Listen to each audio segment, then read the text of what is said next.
All right. We are live. Shout out to everybody in the building. Got a number of things on the table for you today. Yeah, see the main title, see the main thumbnail, the new video.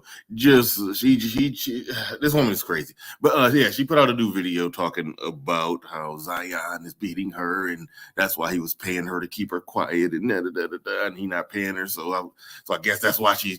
I mean, we'll get into that. We'll look at that video. It's a number of things on the table. One thing that me and Hus was talking about in the back, something that I didn't want to cover, but we may touch on it.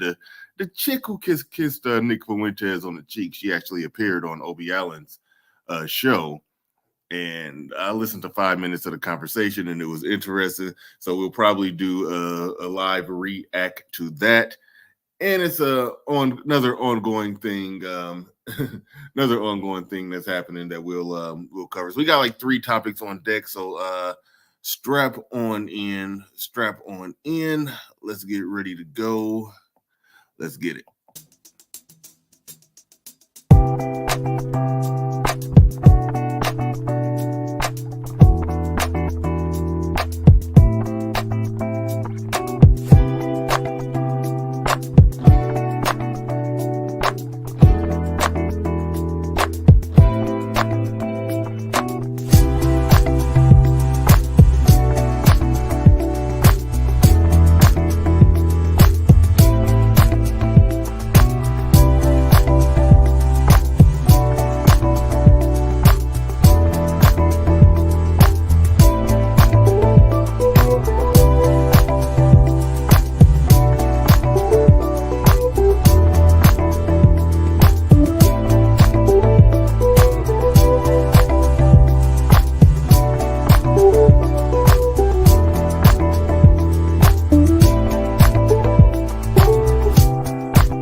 Peace, folks. This is X from TPOT Media. Open your mind and wake your black ass up.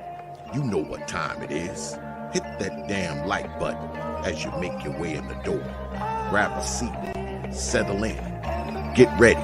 It's the Grown Man Hour with your host, my man, Bernard Riley.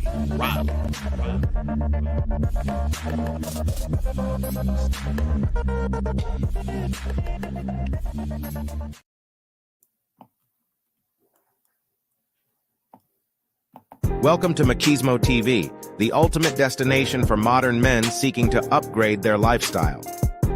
Subscribe to Machismo TV and Saul T-Balls. We stream daily from 12 midnight to 8 a.m. Eastern Standard Time, the best male-centric content. Highlight reels without reviewing or providing any editorial bias to the content. We have done so much, with so little for so long, we are now qualified to do anything, with nothing. All right, shout out to everybody in the building. We are back. We are back with another Saturday show. You see the title, you see the thumbnail. Like I said, we got a number of things we're going to get into. Shout out to the early bird squad, those that make it in bright and early. Freeman's Journal, absolutely correct, says Zion did it to himself. This broad is deranged, absolutely. JC the Conqueror in the building says LOL. Nanda Iboka in the building says, really, I just saw a video on TMZ Sports where she said everything was good between them. Yeah, it's crazy. It's crazy. How the hell did that happen? Okay, all right, had some background issues. Okay. Jamar Roulette in the building says, good morning, BR in the hood, as well as the chat. Absolutely. Asora Seed in the building. The great preloader in the building. Joshua Swayer says, "LOL, nobody believes her." That's what I'm most glad about with this. Everybody knows that she's full of shit. Even the women, even the women on all the social media know that she is basically full of it. The most criticism he's getting is basically what Freedman's Journal essentially said, how he's, he brought it on himself. He did it to himself. That's the most criticism that Zion gets in this, and that is true. But everybody acknowledges that this chick is crazy. She's no victim. Everybody understands, and I'm glad about that. It was a time when people just went with whatever a chick said. I'm glad that day is done. Kinda. But Terrell Bentley in the building says, morning. Absolutely, 100% good morning to you. Shout out to Deacon Dave. Shout out to No Country for Old Simps. Shout out to you. Brohammer TV. Shout out to you. Deacon Dave says, didn't she get his name tatted on her face? I think we just got confirmation that was fake, because she's in that image of her in the thumbnail. That's her actually in the TikTok video without the tattoo on the face. So no, she went from faking face tattoos to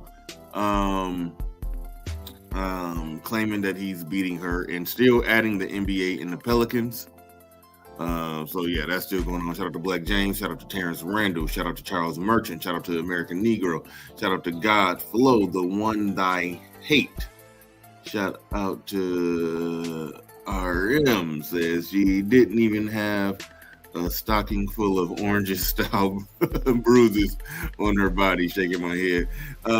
Some of you may be too young or just haven't. That's a reference to a Martin movie back in Martin's heyday. Thin line between love and hate. With what's the crazy chick name? I don't think she's crazy in real life, but she always played a crazy chick. That was Angela Bassett. No, that was not Angela Bassett. That chick kind of looks like her. I promise it wasn't. Oh no, you're right. Actually, it was a different one. Yeah, it was another. I know. Yeah. Somebody in the chat going to tell me her name, but we know who she is. We know who she is. But all right, we gotta move on. I'm gonna read Charles Merchant real quick before we go on and get into the show. She said she's a glutton for punishment. Folks are going to keep roasting her as long as she fiends victimhood to gain the upper hand on Zion. Absolutely. Lynn Whitfield. I knew she knew it. Lynn Whitfield. Yep, that's it. That is it. Yeah, that was an old classic Martin. That was an old classic Martin, where chick was trying to make it seem like he was beating her. She put some oranges in a stocking cap or a sock or something, and was winding them up and hitting herself in the face with them so she can be all bruised up. And yeah. It was wild. It's wild. But all right, go ahead. Let's drop the music and get into it. We got Hood Servative in the building. What is up? What is going on? Hey, good morning. Shout out to everybody in the audience. Right off the bat, though, I want to say this story isn't my typical type of content. I don't typically get into celebrity stuff, or even too heavy into the relationship dynamic kind of argument, the game or whatever. But this is interesting to me for a slightly different reason. And then, yeah, we can talk about all the surface level stuff too. He should have, obviously, I don't know what he could have done different other than not mess with her entirely. She is the problem. But I think this is something that this is what I wanted to talk about underneath this whole thing. Men don't actually set out to destroy women out of revenge. At best, a man may get upset, in the moment, relatively, the crime of passion, as they say. A man may get upset and try to destroy a woman physically in the moment. But men don't typically try to destroy a woman's entire life. A beating. I actually heard this joke from Louis C.K. one time. He was looking at how his daughters played with each other, and he just noticed the emotional cruelty that women are casual to display. And he was saying how a man might cut your arm off, right? It's horrible. Now you don't have an arm, and you got to live with that. But you'll still be a whole person. with one arm. You know what I mean? You'll still be a human being, but a woman will like rip off your head and shit inside your soul. And so I'm paraphrasing Louis C.K., but you get the gist of the joke, right? And I thought that's something I kind of wanted to explore. Men don't really destroy women the way women like to try and destroy men. The way women are known to have destroyed men, like it's not a thing. It's just uncommon to the male psyche. That's interesting. That's interesting. I do believe that there's a lot of women that would argue otherwise when they try to pull out the because women are professionals at doing an unofficial, unclinical diagnosis, a self-diagnosing a narcissist. You know, they'll you see that online. I was dating a narcissist. It's like, okay, are you sure? Like, was he clinically diagnosed? But no, but when they're dating the narcissist, they will go into a lot of details explaining a lot of the things that this guy does to manipulate and control and psychologically just get in their head. So I know women will argue otherwise on that one, but I still think you're onto something. Because especially when we're talking about high profile shit. When we talk about high profile shit like this, like let's just like if a dude is just on that spectrum of he just tormenting the chick that he with. All right. Some dudes that do that. If a dude is on that spectrum, it's like while they together, he's going to do that. I'm talking about high profile stuff. I'm not talking about the stalker dude who jumps out the bushes. Am I still hearing that music in the background? Am I going crazy? I don't hear any music. Okay, I'm going crazy. I got music in my head. All right. Here's the deal. We don't see that in a high profile kind of way. A dude like for example, I'm pretty sure that there was a guy that a non-celebrity guy who dated some high-profile celebrity chick. You see, and so you're on to something that's like these guys. They don't make it their point to ruin not just the that woman's current positioning, but her future positioning. Going to try to make sure she don't whatever she's doing to make this money that I profited off of and benefited from for 2 years.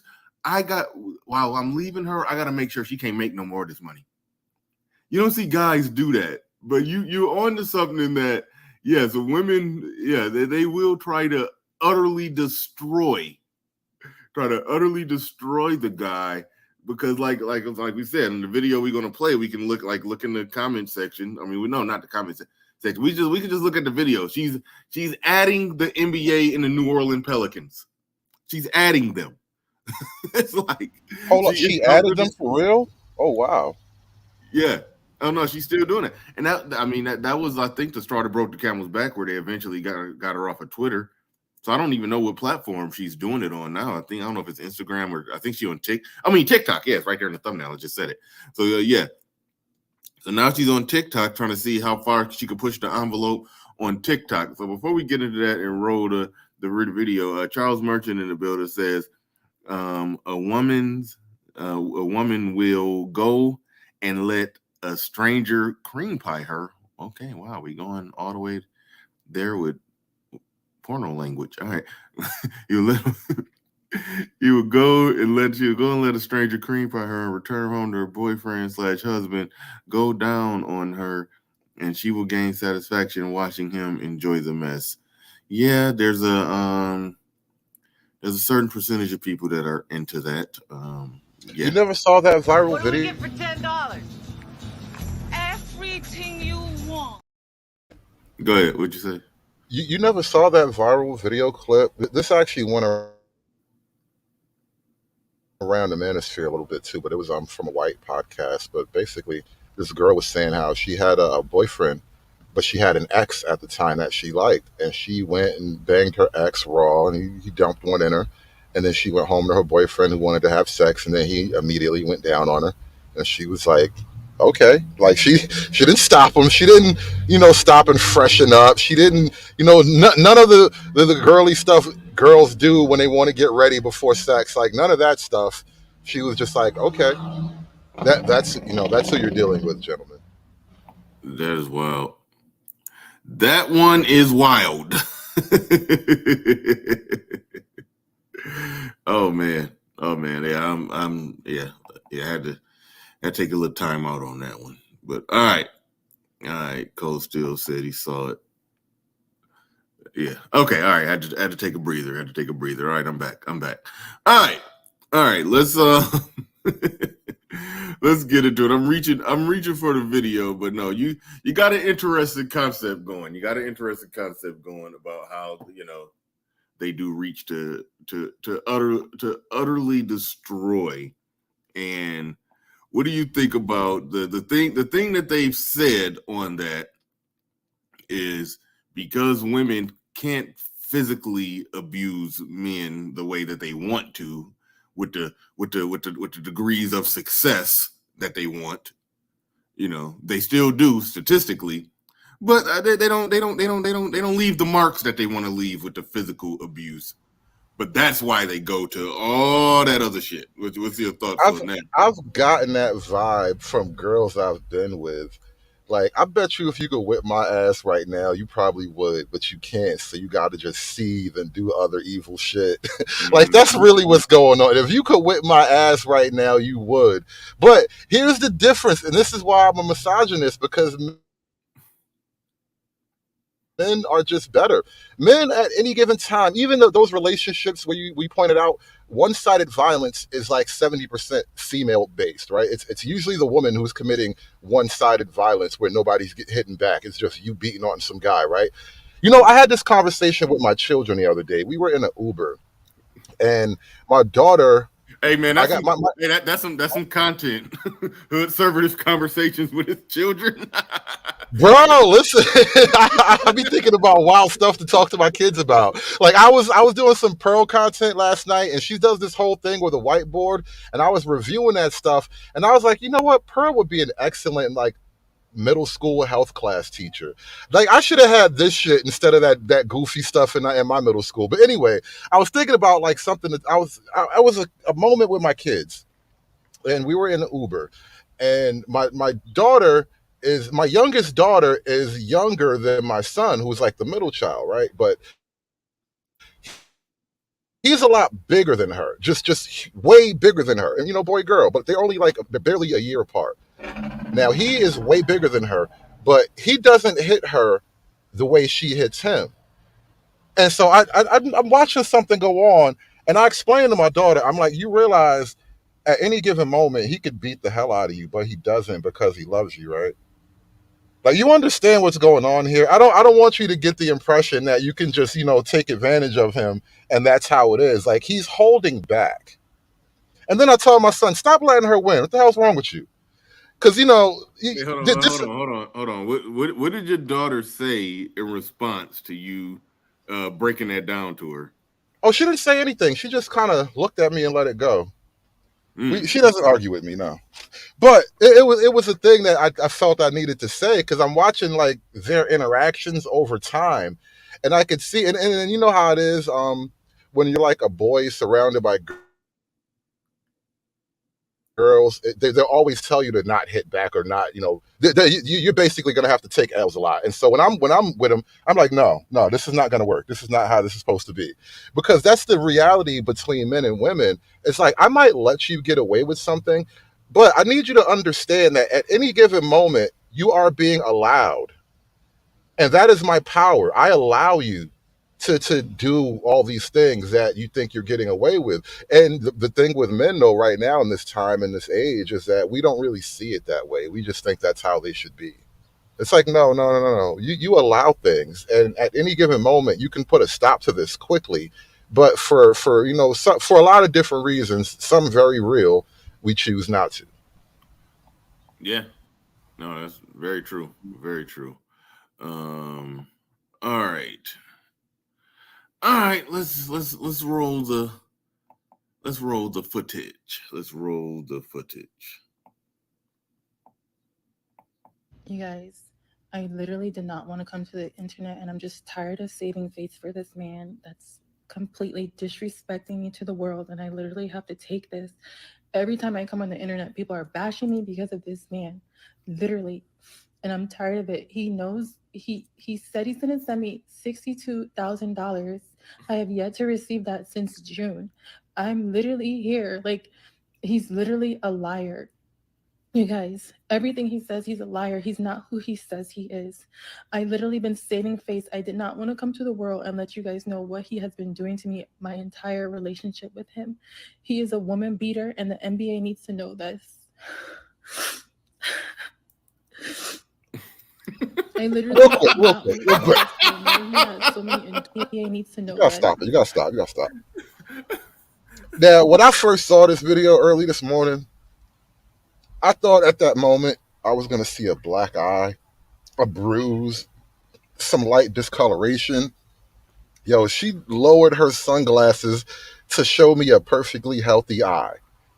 What the hell's going on here, man? No, the sunglasses are there to hide the fact that there are no tears in those in those supposedly crying eyes.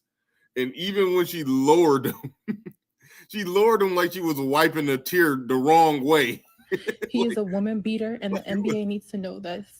Like, look, you don't wipe a tear up there. I literally did not want to come to this because I know he had. Who the hell cries out the top of their eye?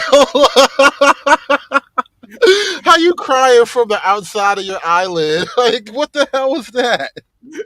Oh my god! This is why, and I see you put the Tubi graphic on your thumbnail without even me talking about it, because when you go on Twitter and you look up, you just type in Moriah Mills and you read the comments behind this video, they are roasting her, saying she is trying to get her Tubi career popping. Yeah, that's what it said in the it actually said that in the guy who the video you sent me, the guy headlined or captioned it or titled it. He put Tubi in the title, so I ran with it. But yeah, she's trying to get she's this is something more right now. It's she's partially crazy. Well, she's fully crazy, but what she's doing is fueled by craziness mixed with I just have to believe that there's some kind of end game here. It has to be. She has to be aiming towards something. She's trying to get a reality TV show out the deal. She's tired of having her getting smashed on camera. She's trying to figure out a new way. And this is something else. I think something else is going on here too. All right. What's going on? Well, it's not something else going on per se, but something weird. I'm thinking about the story she just lays out. So, for the entirety of your relationship, he has been beating you, and you have been taking the beating in exchange for various sums of money, like the $62,000 she just referenced, right? Now, call me crazy, but in a relationship where you get beat for money, that's what we call sadomasochism. And you are at best a sex provider. At worst, you're like my kinky side bitch. But either way, I don't know if this is abuse. Like there are women out there, you can find them. They're probably hard to find, but I know they're out there. There are women out there who will, take money and allow you to quote unquote abuse them sexually for a fee. And apparently her fee is $62,000. I hear what you're saying, but in order to make that argument, you have to accept her premise. And it's hard for me to even get out the starting blocks on that one. I can't even, like, if I okay, let's just say he's hitting her. Now, once I accept that, then okay, I can go down that rabbit hole of, well, it sounds like part of the arrangement. I can go Right. down. Right. So now, and that's the difference between he's hitting her and abuse. Like, yeah, he's hitting her, but that's the contract. Like, she signed up for that shit. She goes to the gym and everything to perform well for this man.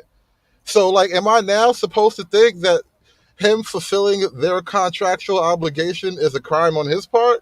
Oh my goodness. I know. I'm just being such a dick about it. Yeah, no, I ain't even tripping on that. I'm just shaking my head at the whole situation.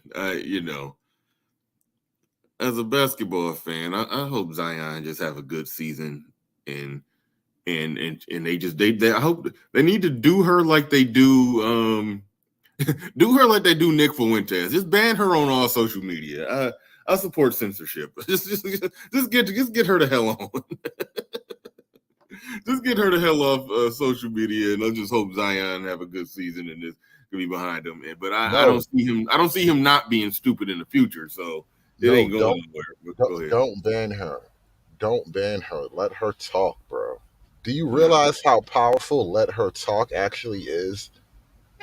Like, really, letting women talk has been the best thing for the internet, for men on the internet, period. Like, once we actually hear in their own mouths how horrible they are, it makes everything different.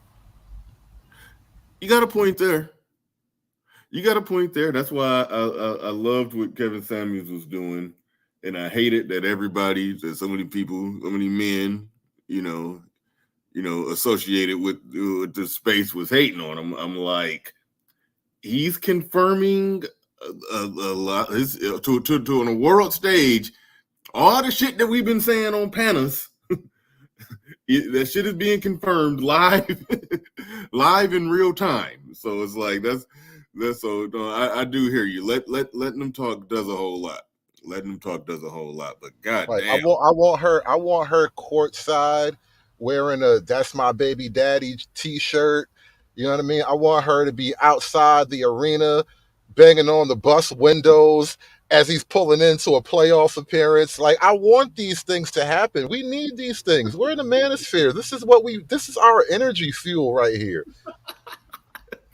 she can afford courtside seats, and even if New Orleans don't let her in, I mean, the man play at least 42 road games a year. So yeah, he just randomly pull up. What is she? Let's say she lives in Atlanta. Okay, Pelicans got a random game against the Atlanta Hawks. She could afford courtside seats on his dime, of course, because he was paying sending her all that money. And she just could be sitting there. Could you imagine that? Her ass sitting there on the front row, and if she's smart, don't cause a nuisance. Just sit there. It'd be hard. They'd have to make a real contrived argument to put you out if you're just sitting there, just enjoying the game. And be his biggest cheerleader, and then get back on the internet and talk shit about him. That's how you play that cool. You be in there acting like a regular fan, and then get back on the internet. Last November, Zion abused me after a playoff game. Oh man. Man, this shit is just goofy. But you see, this is what I meant when I was saying how, like, you see how weird it even sounds to even conjure up these kinds of things. It's very, I would say, alien to the male psyche to even think about, like, destroying a chick like that. It all sounds like extra bizarre behavior to even, like, as a man, what would you do to destroy a woman's life, honestly? Like, I really don't even know how that works from a man point of view. Because, like, I'm dumb. I'm like, all right, beat her up and, like, problem solve, right? And even that is not problem solved. But like I said, I'm dumb. I don't know a real solution to this problem. How do you actually destroy a woman in the way that she's trying to destroy Zion? You don't. It's like most men don't even process it that way. I can't even fathom it. Somebody in the chat room, okay, Big Biz 800, I believe that is. Yeah, Big Biz 800 is saying beat her up. Okay, if you say that, you're missing the point. You're missing the point. But no, I think he gets the point in that is kind of the male, and maybe this is a flaw in the male ego when it comes to dealing with women, because it's that we are sort of like one dimensional when it comes to this type of stuff. We don't do asymmetric warfare against women. It's always nuclear. Right. We don't do a surgical strike. We don't send in a bunch of ninjas in the middle of the night. It's always we just gonna press the nuclear option, and bitch better stop. That's it. Like, and so I don't know that I'm saying that. I know I'm not saying that men should just go off and beat on. I'm not saying that, but the question or the problem at hand is, how do you fight that type of asymmetric war? No, you got a good point. When I said he was missing the point, the question that you were putting on the table is you're laying out how men don't do all of that asymmetrical wartime shit when it comes to women.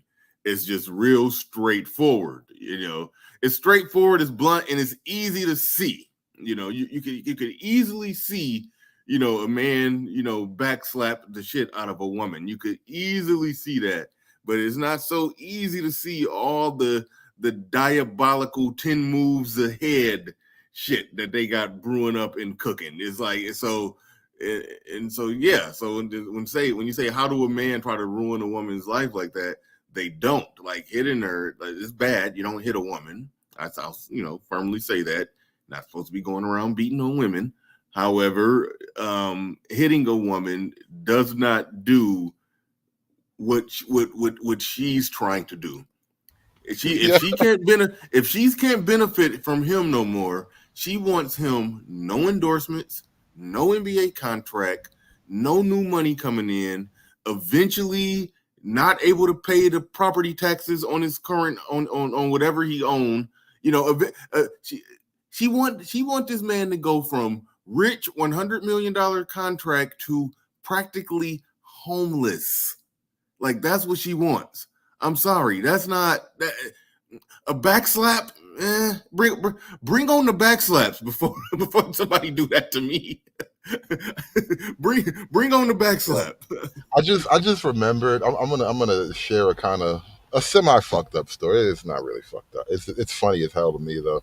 But it was this chick I was messing with a long time ago, and one day she showed up at my crib like drunk, and she was talking. She was complaining. She was going off about some shit. Some dude, I guess whoever, some nigga she was messing with, kicked her out because she was probably drunk and acting stupid, like the way she showed up at my door. And so she showed up at my crib just drunk, acting crazy, whatever. And I had made the mistake of just letting her in because I didn't realize what I was walking into. This is a chick that I just been fucking like casually. So I'm thinking, oh shit, free pussy. Okay. So I'm thinking, it's good times about to happen. So now she in my crib and she's just going off and drunk and belligerent, and she don't want to leave, but she don't want to stay, and she just being a whole pain in the ass. And I gotta leave too. I don't have too much time for this shit. And at a certain point, I forget exactly how this thing went down, but I remember I slapped her, and this bitch Okay. looked me dead in my face and said, "You didn't mean that shit." And I was like, holy shit, I gotta get this bitch out of my life. I'm going this is how you go down. I slapped her and she looked me cold in my eye and was like, you don't mean that shit. At that point, I was out of options. I was like, see, now I'm fucked. I gotta find a way to get rid of her. And I'm not gonna tell you how I got rid of her, but yeah, that shit was scary. When she told me I didn't mean it, I was like, damn, you asking for a level of violence that's gonna get me so fucked up. How long were you actively trying to, like, okay, were you physically trying to remove her out of your house, like before a slap? Well, the physical thing was the last thing. Put it that way. I didn't try anything really physically aggressive until the end, and I mean that's essentially what I had to do to get her out. Is drag her out of there. So you had to drag her out of your house. Yeah, yeah. Um, yeah, yeah. Oh shit. Um, Yeah, I wish you hadn't told that story. I really wish you didn't. I really wish you wouldn't have told that story. Oh well, Goddamn. shit. Listen, I am a regular guy who goes through regular guy things. Who hands out regular slaps when shit get irregular. Oh, No, no, fuck. listen. Don't you listen? You know the saying, ass whippings don't just fall from the sky, bro. Yeah. But I brought that whole story up because it just we're talking about like what do you do? Perfect example. Jordan Peterson. I remember there was a clip of Jordan Peterson saying how men don't really have a solution to deal with crazy women because like if at any time you do anything that even appears aggressive, you're instantly the bad guy.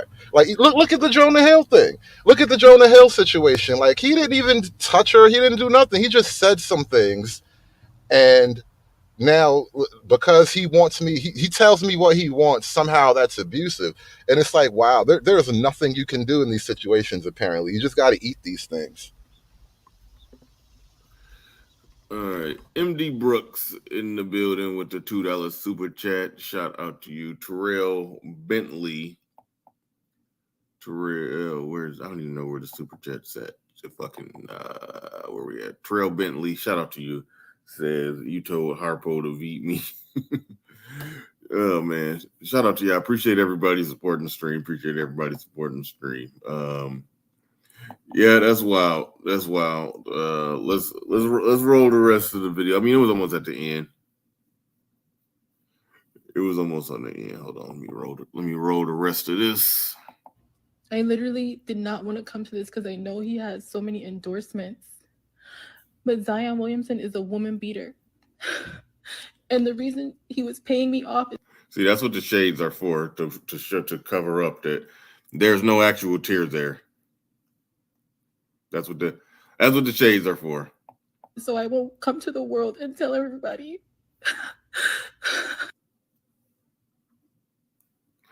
Yeah, okay, so that's... Oh, shit, hold on. Wait a minute. Why is that doing that?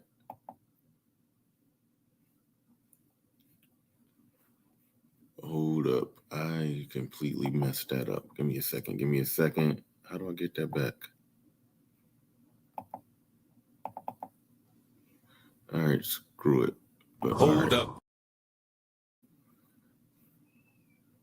Yeah, completely. All right, here we go. As long as y'all can still see what's going on here. Now, the dude who posted this, it said right there, Moriah Mills said she getting her a Tubi deal.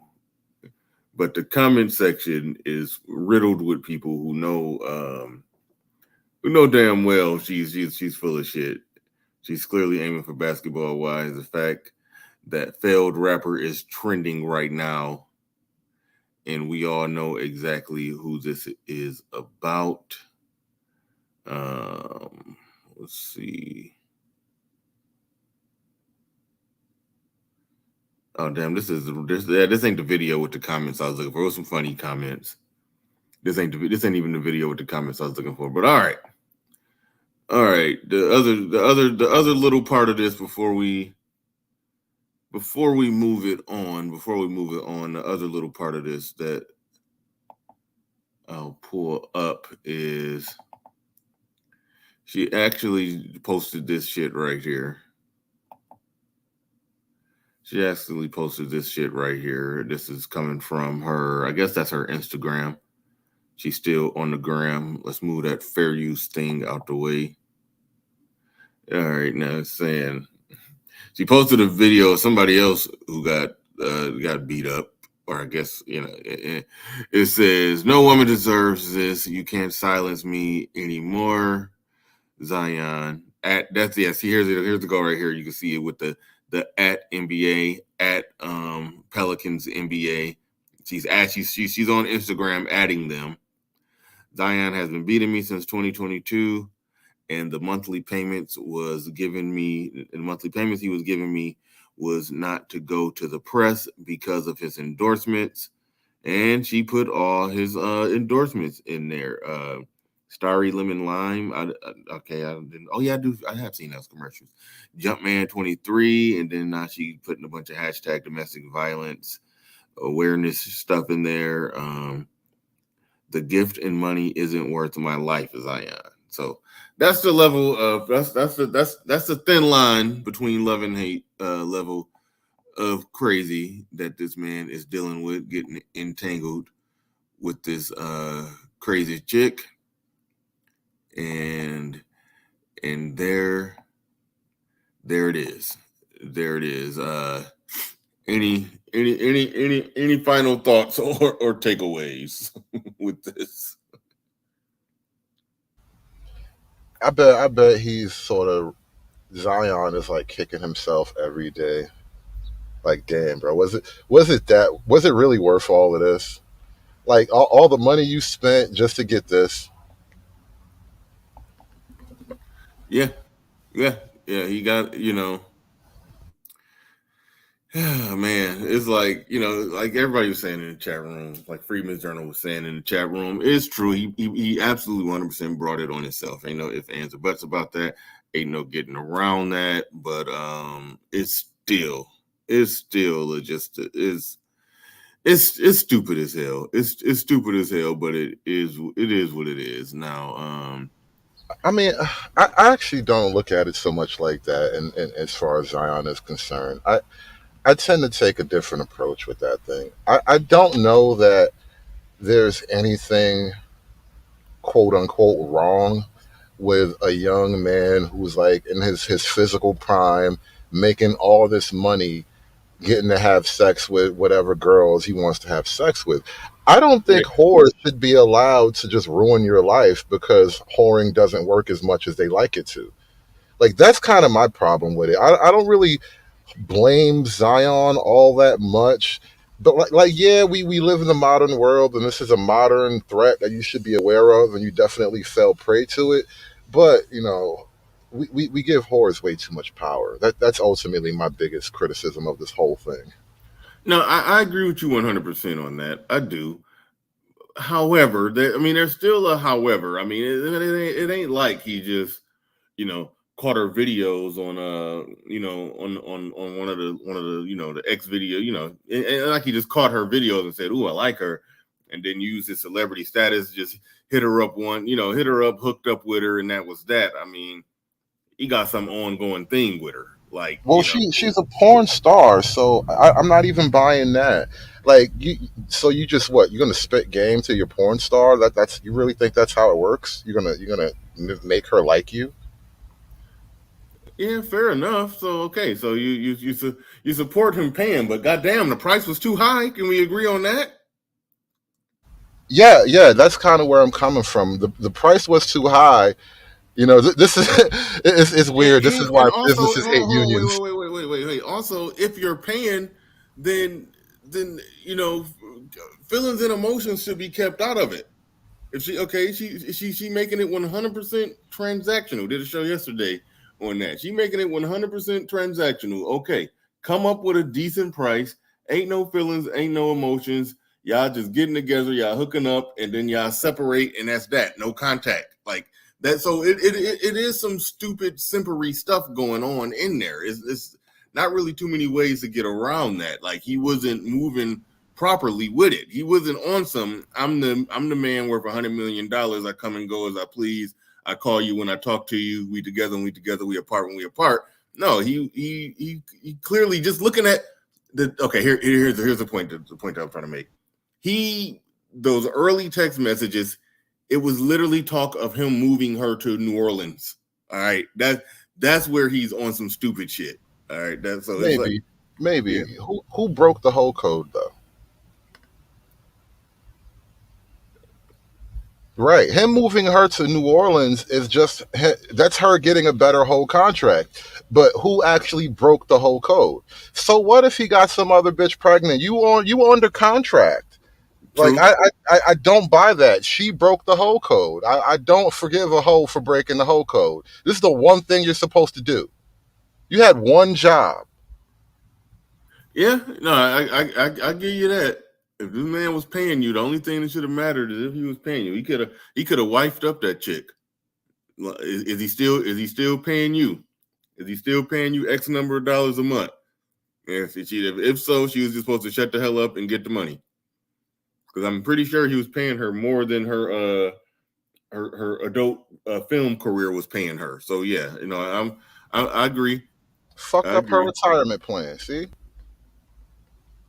she needed a Yeah, manager. That's the problem. She ain't got no manager. She just out here fucking up the bag. yeah. No, fair enough. Fair enough. Fair enough. All right. Let's get to that other topic. I mean, there's two more things we're gonna get into. So, but let's start with the one with the one thing you said, and I don't cover what Pearl got going on too much no more. I mean, I covered it when she was thrusted upon the black manosphere somehow. So I covered all that controversy that was circulating around that. But outside of that, I've lost interest. I don't really keep up with what's going on. But you said it was something interesting happening with her on Twitter.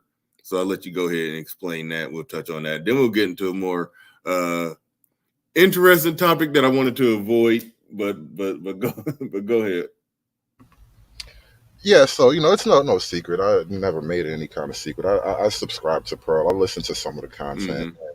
Mm-hmm. I follow her on Twitter, and I noticed there's like a little Twitter beef she got going on with like just women in general, not even black women in particular. Just women are pissed off about her, and so I'm watching it play out, and she's laying out certain controversial, not even controversial, but it hurts women's feelings. Like she basically one of the things she was saying how a woman at 25 is just naturally more attractive than that same woman at 35.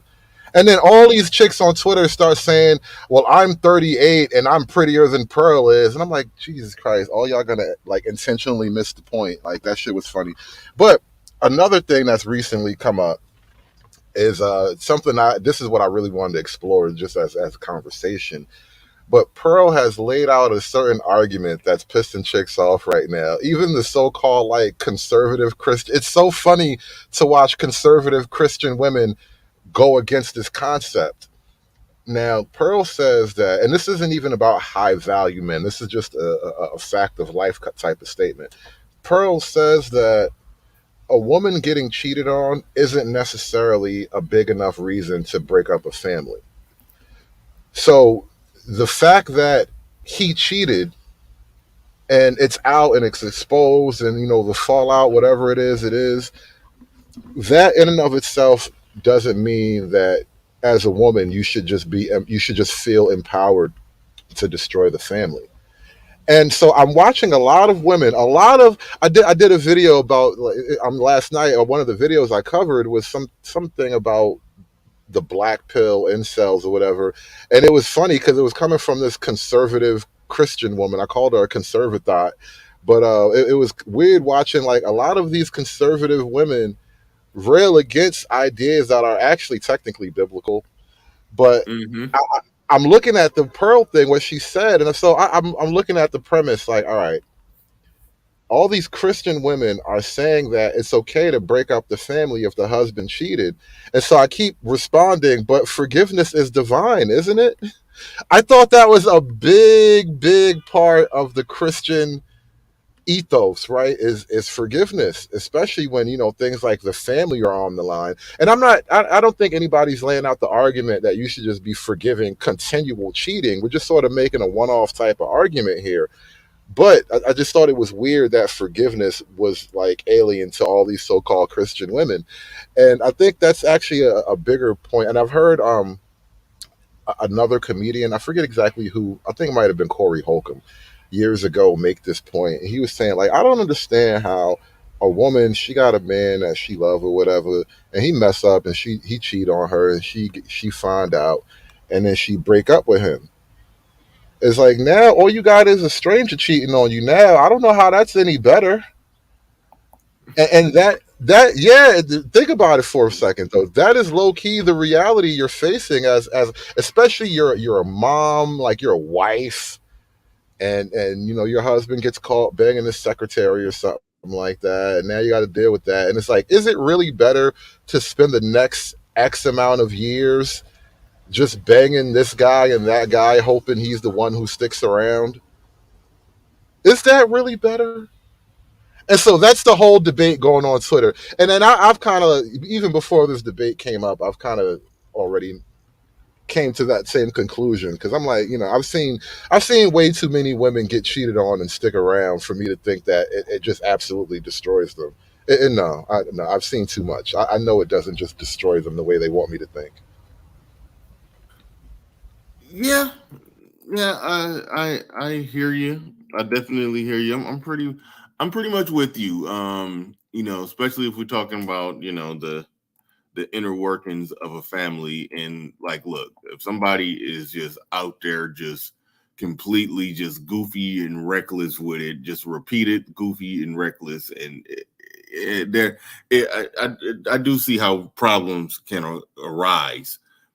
But you know just the mere fact that it happened, and then now, okay, now full family separation, break up the family, that's done, that's a wrap. And then now we're gonna move now to a situation to where now it's okay, now the family's separated, and you're, essentially damn near back out in the streets. Damn, far as dating goes, you're back out in the streets dealing with some new dude who, probably got a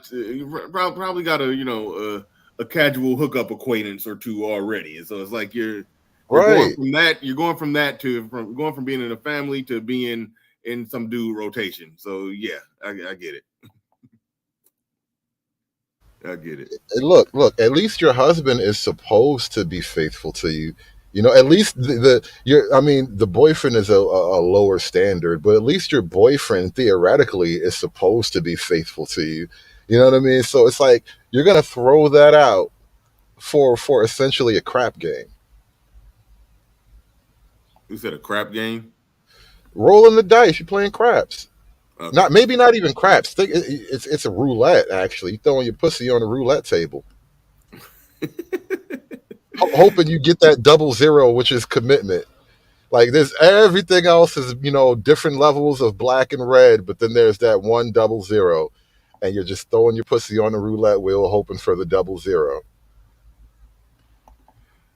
All right. Carlo in the building with the $10 super chat. He says, indeed, they need to be ignored because they wilding out there, wilding out here. Thank you very much for the super. What do we get for $10?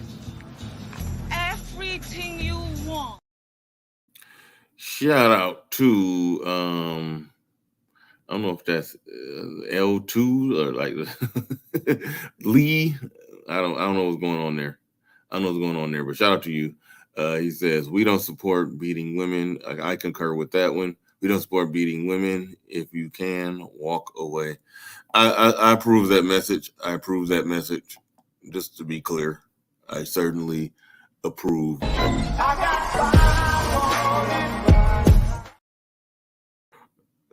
right. Now, one thing that we're going to get into, this kind of floated under the radar, just judging by the views on it. Because let's see, this thing, well, it got 3.9K views. That ain't terrible, but you'll think something like this would get more views. So he didn't title it and thumbnail it quite right.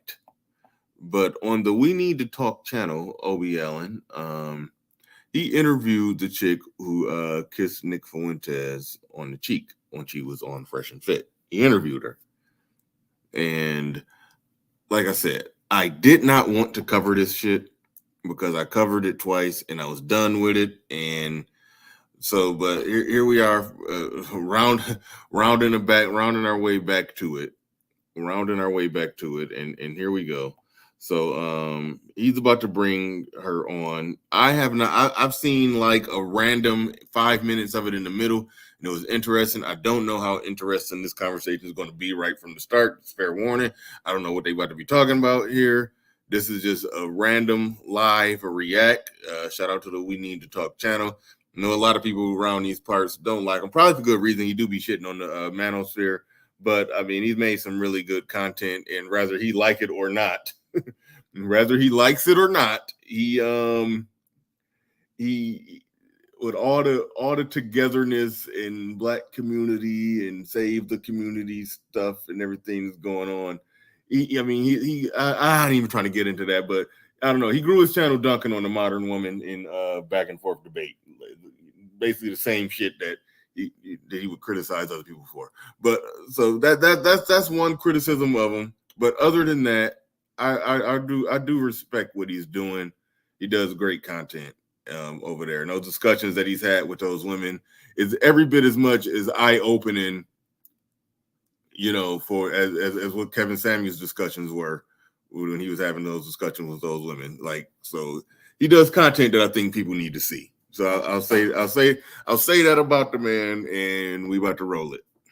I'm hoping that with this conversation in particular, we can start modeling to ourselves and to the world that we can actually talk to each other and not talk at each other or just about each other. Hey, How you doing? all is well. How are you? So introduce yourself to the audience and then talk about what it's kind of been like these last few days. Okay, well, my name is Glodian Narcisse. I am a Miami, Florida native from Overtown. I've lived in Florida all the way up until high school, and then I moved here and there. I have a son, as everybody knows. And these last couple of days been really, really funky, I never had this much action. I'm really not an internet person, but because I know with what I'm doing, with what I want to do as an artist, as a creative producer, for the projects that I have in mind, I have to be on social media and I have to put myself out there. And to let people know that I stand for something. You get what I'm saying? Right. Because I'm Black, right? Okay, so she goes on. Long story short, she goes on Fresh, and she's been on Fresh and Fit 3 times. She go on there for purposes of content strategy, putting yourself out there, being visible, being seen. Because I suppose she's trying to do something on social media. What, I don't know, but going on Fresh and Fit gets you in front of a lot of eyes. That I assume is probably not her particular market, but be that as it may, okay. Right. I went to my neighborhood community center, so I got a lot of exposure from that, going to college tours and things like that. So I know my history, I know my background to a certain extent, because at some point you just get mad and then you stop. Because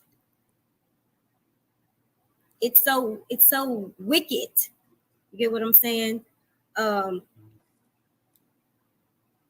Your thought process, like to think the way that others think of us, is just like, whoa, why, right? But at this moment, like today is better. Every time that I get to express myself or tell my part, it gets better. It's healing in this. This is.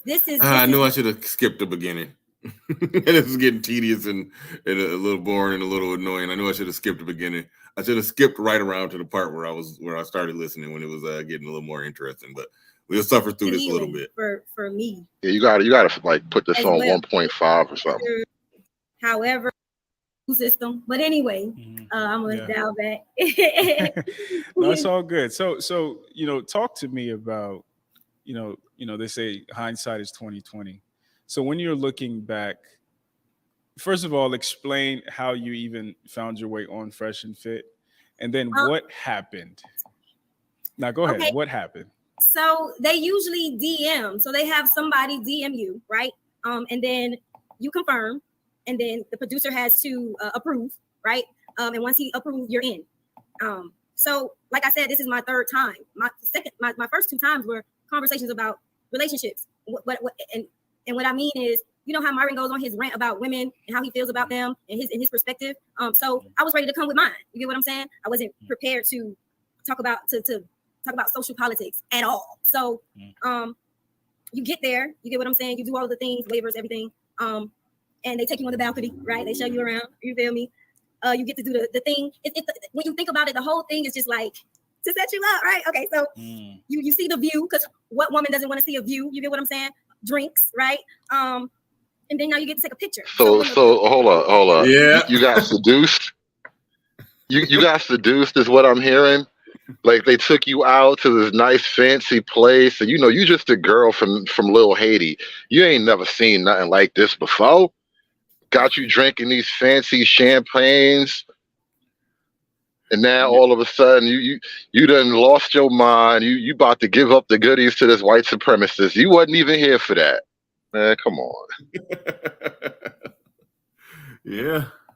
Before all group pictures are before the episode. So what happens next? The group picture.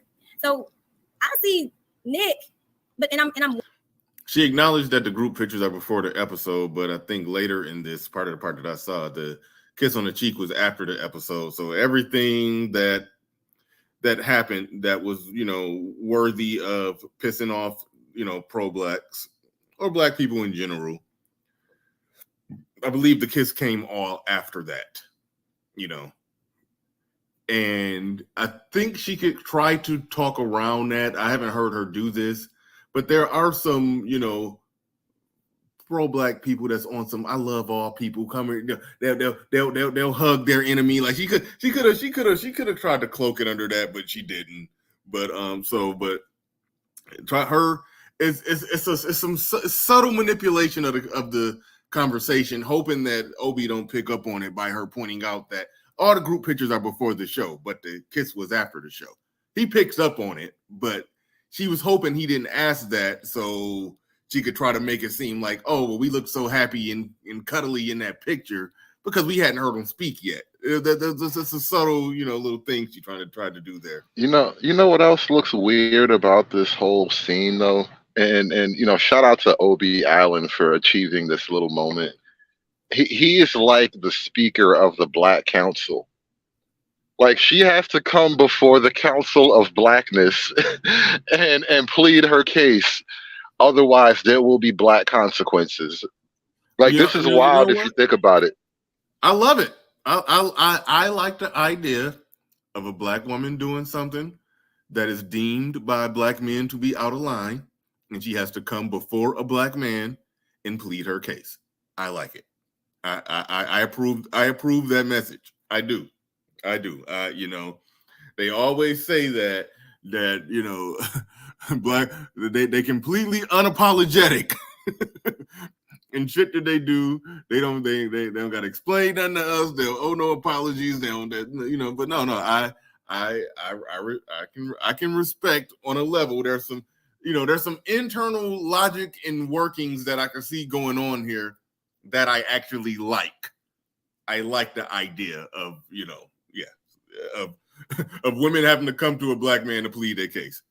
And contrary to what a lot of y'all would say, contrary to what a lot of y'all would say, because I know a lot of y'all like to say Obi Allen's a simp. He only let them off the hook when he's talking to us. Typically, when he's talking to them, he don't let them let them skate by on some bullshit. But when he's talking to us, he makes excuses for them. When he's talking to them, he holds them accountable. That's his thing. So I hear you. I don't know how I feel about it totally. I just noticed that this is a weird moment, and so I gotta process this. I gotta process this whole thing a little bit more though before I can really make a final judgment on it. But this is actually fascinating to watch on that level. Mm-hmm. I'm wondering, like, who is this person? But like I said on my live, like, I wasn't vocal. I didn't say it out loud. It was just like me peeping. You get what I'm saying? Because I really don't know. And I'm an observer. I really didn't talk until to anybody for real until we got into the space, and you get what I'm saying, cordial. But I have to figure out who I'm around. I don't know. We don't know each other. We're literally just getting to know each other in this space. So we gather around, we taking a picture. I'm still wondering, like, what's up? The way they position the girls is to you who got booty, who got breasts, all this. You get what I'm saying? So I'm noticing the girl in the blue, she's doing her live. People are like scattered around chatting and talking. So when we sit down and they position us around the table how they want the audience to see us, Nick sits down. Still don't know who Nick is. No one introduced Nick. No one said, hey, today's topic is gonna be, they laying down ground rules, what not to do, what to do. You get what I'm saying? It's almost if it's just like I'm the man. So make sure if you're not paying attention, treating us like sluts. You know, like their mindset. So wait, so the picture with the kiss on the cheek, did that happen before or after? It was after. Okay, we'll get to that. Keep going. Yes. See what I mean? I hadn't even seen this, but this is why this is what I like about O.B. Allen. He be on it because she's trying to front load the conversation like we didn't really know what we was getting into, but that kiss on the cheek came after everything.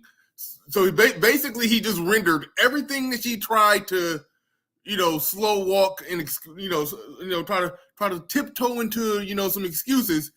He basically just dismantled all that with one question. So basically everything she said thus far is irrelevant. If you did the most egregious thing, according to most, they would call that the most egregious thing that happened, other than probably the twerking. They saying that, she did the most egregious thing after the show. So it's no we didn't know conversation worth being had.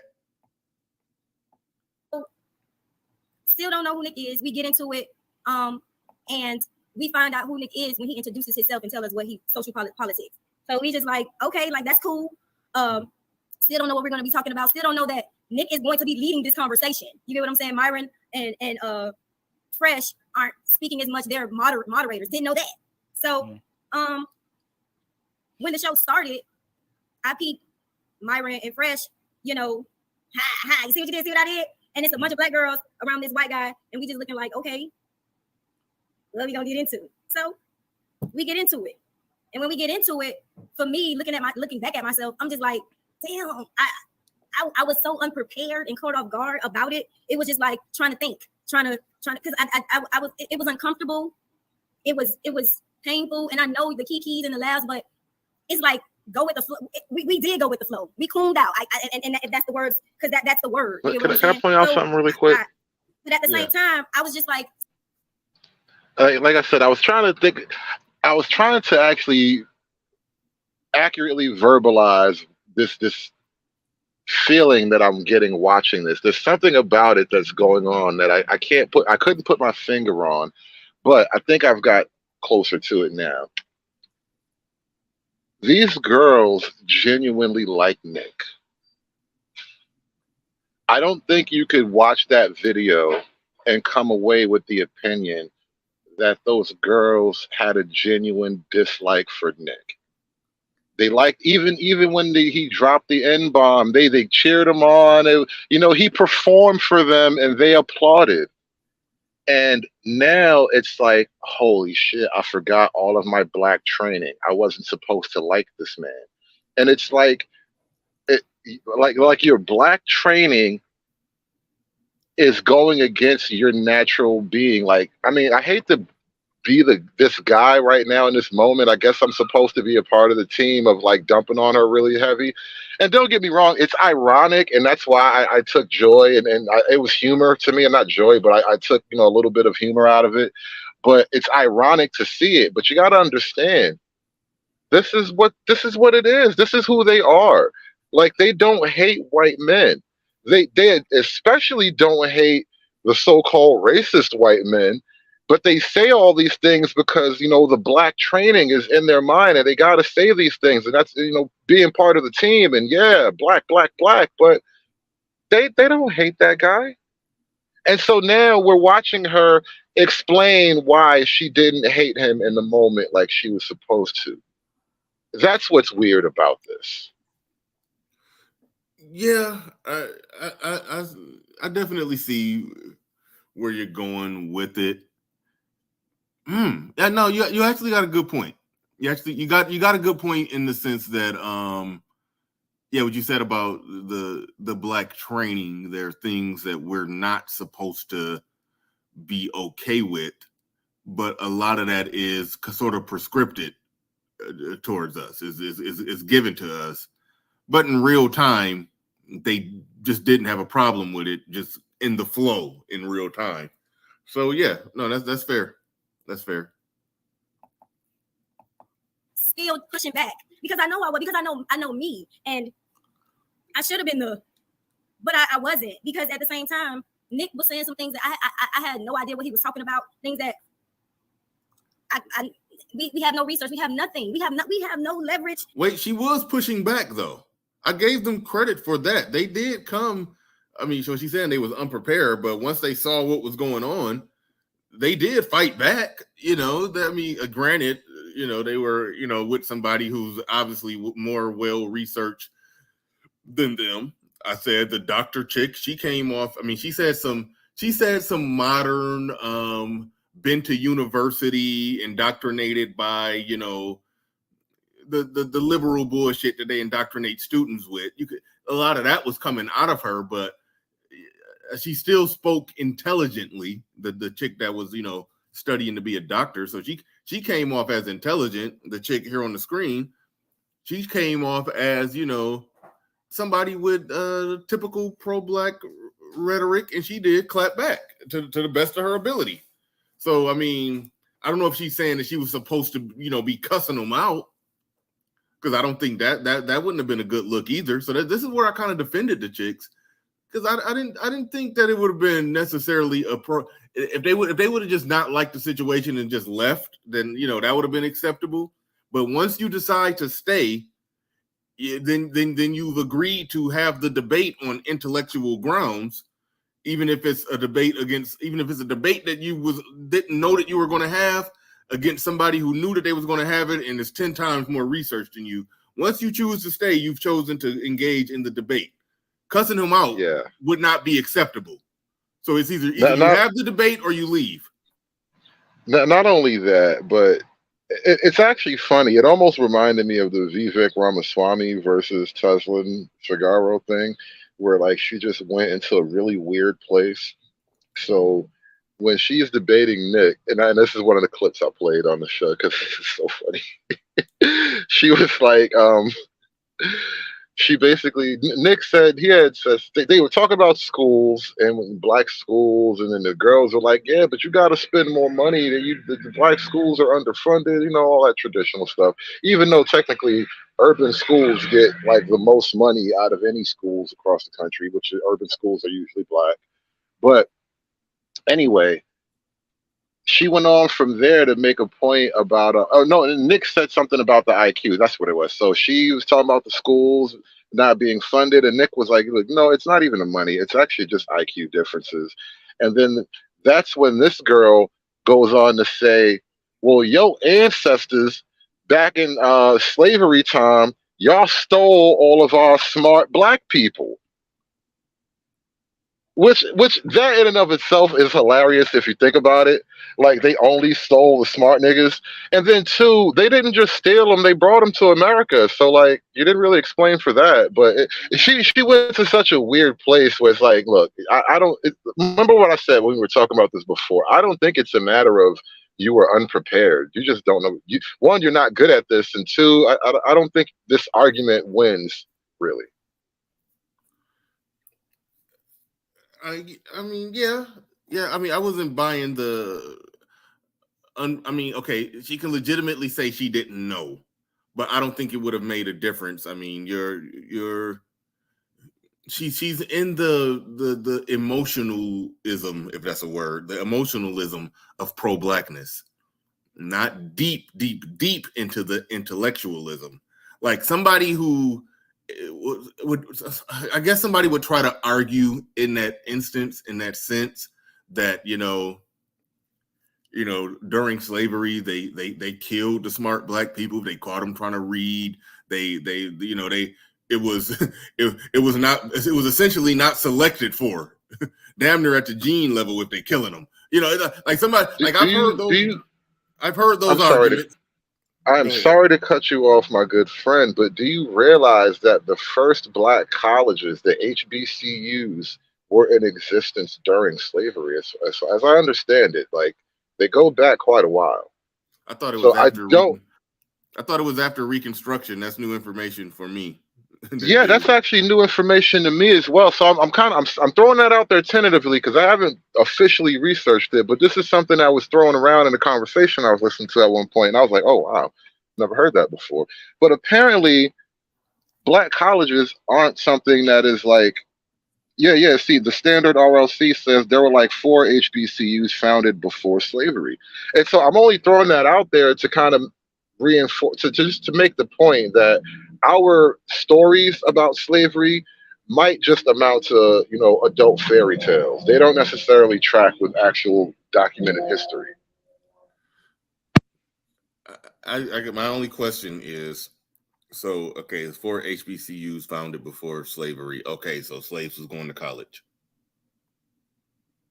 No, no, no. Of course, they weren't going to college. There were free black people in Ah, America at okay, every point during the history of got you. America, from before, middle, and probably even after. Okay, so while slavery was a thing, there was other free black people roaming about, free, which we know that, and we don't talk Roaming about is a that. weird word. They I weren't know, I vagrants, know, bro. I know. No, I understand that we have it baked into our head, into our head that all black people were slaves back then. There was plenty of free black people back then. I didn't know that they were building HBCUs during slavery. So that's interesting. I got to research that. The standard RLC says before 1867 during slavery. Okay. All right. I will look into that.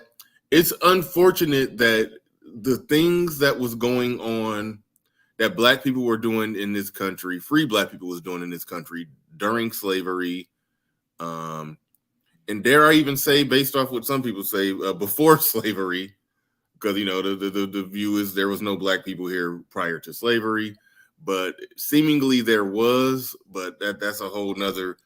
That's a whole nother thing. But so I gotta research that one before I sound stupid. But and I keep saying I'm gonna research that and get into that because black people, we got like 4 different histories and origin stories and all kind of shit going on right now. It's like black people we're essentially creating our own history, and it's getting all over the place, and it's different ideas of our whole Marvel origin story in America that's conflicting with each other. It is getting crazy, and I keep saying I'm going to really deep dive research and get it all broken down because it's a lot of shit going on all over the place. But all right. So long story short, she said she was unprepared for the debate. I think she did. I think she did the best she could. What I like to hear in these discussions, this is what I like to hear. Take Nick Fuentes out of the discussion. I think there's an intellectual discussion to be had amongst black people where somebody's not taking, obviously not Nick Fuentes's position all the way to as far in, but there's a good intellectual discussion, like somewhere in the realm of like Larry Elder and Umar Johnson. you know I because Umar Johnson, when he really get in his bag, it's a lot of history that he can break down, and Larry Elder can break down a lot of history going all the way back to Reconstruction and everything. I like to see that discussion amongst black people, and just like you said, that argument doesn't win. I think Dr. Umar Johnson's arguments are not going to win face to face against Thomas Sowell's arguments. They're not going Could to you win. imagine? I would love something like that. That would be like the freaking Ali versus Frazier of the modern YouTube world, like Sowell versus Umar Johnson. And like, damn, it would be better if we could get a young Thomas Sowell versus a young Umar Johnson too. Yeah, yeah. So like that's the discussion where I like to see it. I like to see it take place amongst black men, because then I mean, this isn't the ideal way for that discussion to be had. You know, a random chick that's in the emotionalization of pro-blackness in a in a back and forth debate with Nick Fuentes. I don't like to see the discussion play out that way. I Well, do like. like I was saying, there's something about this that doesn't sit right with me. So here's another idea, right? You're basically chastising her for not performing the way a man should have performed. Like she did what girls should do, which is be girly, and you're chastising her because she didn't defend the honor of the race or whatever. Yeah, that's the Well, bad I'm stuff. not. No, she's criticizing her performance. I said I think she I'm not did. talking about you. I'm talking about this clip. Not you. I mean this clip. Okay. She's standing before the Council of Blackness. Remember? Yeah. Okay. Fair enough. Fair enough. Why? Yes. Okay. So she's before the Council of Blackness, and the Council of Blackness in this instance is Obie Allen. And like I said, I like to look at this shit. Remember when Tommy Lawrence said a bunch of shit about men, and let's just see, she was talking about white men, and she had to walk it back and apologize. I like that we got that kind of shit going on, just on a smaller scale. I like it. I like what shout out to Shay Sade, but she maybe crossed the I'm being nice. She maybe crossed the line a little bit with some of the stuff that she was saying, and she had to go do the same thing. She kind of got perp walked through the YouTube streets by BGS. With love. It was a respectful conversation, but he had to get her right. She got called to the carpet. She had to meet before the delegation. And that's what's so weird about it. Like, God forbid I ever have to get called to the delegation of blackness. You know how many suck my dicks I'm gonna throw out there? Like, I wish you would call me to some delegate, some council of blackness, nigga, please. No, I like it. I'm not showing up to the delegate. They ain't calling me in, but I like to see women get called before the delegation to explain themselves. I like it. I can go with this all day. But Ghost Illmatic said Shay Sade and BGS Itmore was cool. Yeah. No, it was a cool, respectful conversation. He started it out with a response video where he basically just got her right in the video, said what needed to be said. And then she had invited him on, in which they, had a conversation, and yeah, no, I liked it. And then she fell back on a lot of directions she was going with the shit. So I like to see that. And shout out to Shay Sade. She cool people. I like her. No issues there. But all right, let's get back into it. In this conversation, but what we think we know. You get what I'm saying? What from what we think we know. So I could have done better. That's what I'm saying. Yeah. For me, I can't speak for everybody around the table, but for me, I know that I could have done better. I could have articulated better. I could have done way better. I could have nailed it, but I didn't. And that for me, for these couple of days, has been really like a tussle and a tug of war too, because it's just like, damn. So talk about the N-word part. Like, she let her blackness down. That is fucking hilarious, bro. Think about the psychological struggle session that's going on right now. She failed her race. That's really what's happening. That's the psychological impact she's discussing. She failed her race. And that is wild if you actually start to think about it. Like, how could you fail your whole race? All you did was talk to a white guy. I think they call that, like, for example, Christian apologetics, where they train you to defend the faith. You're supposed to be ready. And in the event that you encounter an atheist, and there's some atheists that know the Bible better than Christians, you better be ready. When that day comes, you better be ready to defend your faith. And if it's in front of an audience and you perform horribly, you fucked up. It's interesting you compared it to a religion. Mm-hmm. It's very interesting. Yeah, because that was on purpose. Yeah, because I've always kind of played around with that idea too, is disparagingly, but still, it's like this is what we call like the black cult or whatever. It's like you kind of see weird elements of it in moments like this. Like she really feels, and Obi is playing his role in this as well. But even before Obi, all the hate and backlash that she got, she looking in her mirror, she is looking at her melanin like, I let y'all down. Yeah. Like, that's crazy. Mm-hmm. Shout out to Dr. Thunder in the chat room, says apologia literally means ready, a ready defense. Yeah. That's what they teach you. They teach you to be ready. And, that's true. That's to me, I don't even want to get too deep into that, but Dr. Thunder probably would agree with me, him being, a Christian brother. He, that's where the true biblical study is actually taking place. Like, they not going deep. You go to church, they not going deep like that. But when they're teaching you how to defend it against an attack, and you gotta know every flaw in it, and you gotta know every opponent's argument, and you gotta know how to biblically explain and pick apart any attack from any angle. Like those are the people that really know their stuff inside and out. Like if they'll lose audience at the church if they actually taught it like that. But it's because you have to really know your shit. But anyway, let me go. You were the main instigator. So how did we get there? I mean, people cut things. I don't know if you watch the whole thing or you just watch what somebody sent you, or you just watch what you got like a clip. But when he came out the gate saying that, matter of fact, mine was asked, would you date outside your race? I said no. Matter of fact, they asked us, what's our name, where we from, how old are we, and if you want to be nasty, your body count, right?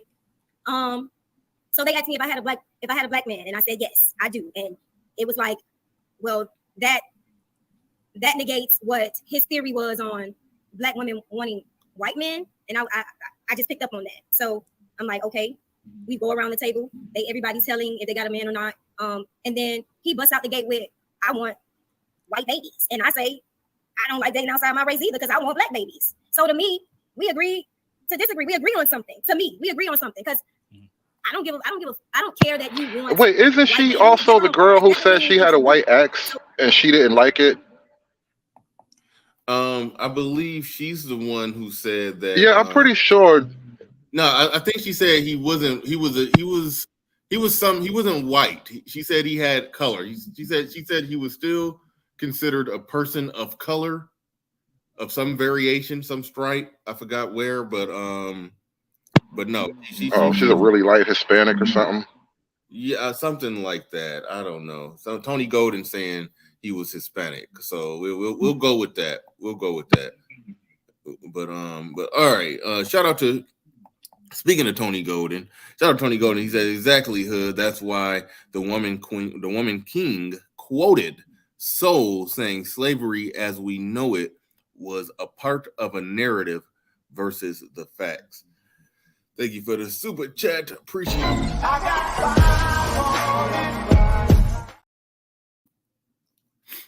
Mr. H34 says first HBCU was founded in 1837. 1837. That's interesting stuff. I did not know that. That is some new stuff for me. What do we get for $10? Everything you want. All right, let's go. So he went on to talk about IQ. So that theory of IQ, I couldn't articulate on that because I don't have any information on that. I didn't read up on that. I didn't do nothing on that. So how can I talk about something that I don't know? That makes no sense to me. So yes, I'm going to be quiet. I'm going to listen. I have to because I'm unprepared. So, okay. Then in fairness, if you've never heard any of those arguments regarding race and IQ and you get, somebody just hit you over the head with it for the first time, if you've never studied it or researched it, you could either say "fuck you, you racist," or you can again, like I said, don't. It's like so that's why I'm not knocking people that I'm criticizing the people that are coming at the angle saying, well, you ain't do a good job defending, be doing black apologetics. good enough. I'm just like, no, I mean, it is what it is. They, you know, she did the best. She did the best she could. I ain't knocking her for that. People, that's what people in camp are beating her up about. The whole term black apologetics just sounds crazy. I've never even considered a concept like that until we started talking about it today, but that's exactly what it is, though. The same way you related it to like Christian apologia. Yeah, there is definitely black apologetics. And we kind of watched it playing out, I guess, and it just sort of failed. And now the deacon of blackness right here, he's got her in front of the church explaining her weakness. Like all them years in black Sunday school, and this is what you get. Yeah, but see, again, I'll throw it back to the point. If you call an Obie Allen the deacon of blackness, I think it's a win for this space that somebody who the reigning deacon of blackness, he does speak fluent manosphere in terms of picking apart the modern woman's bullshit.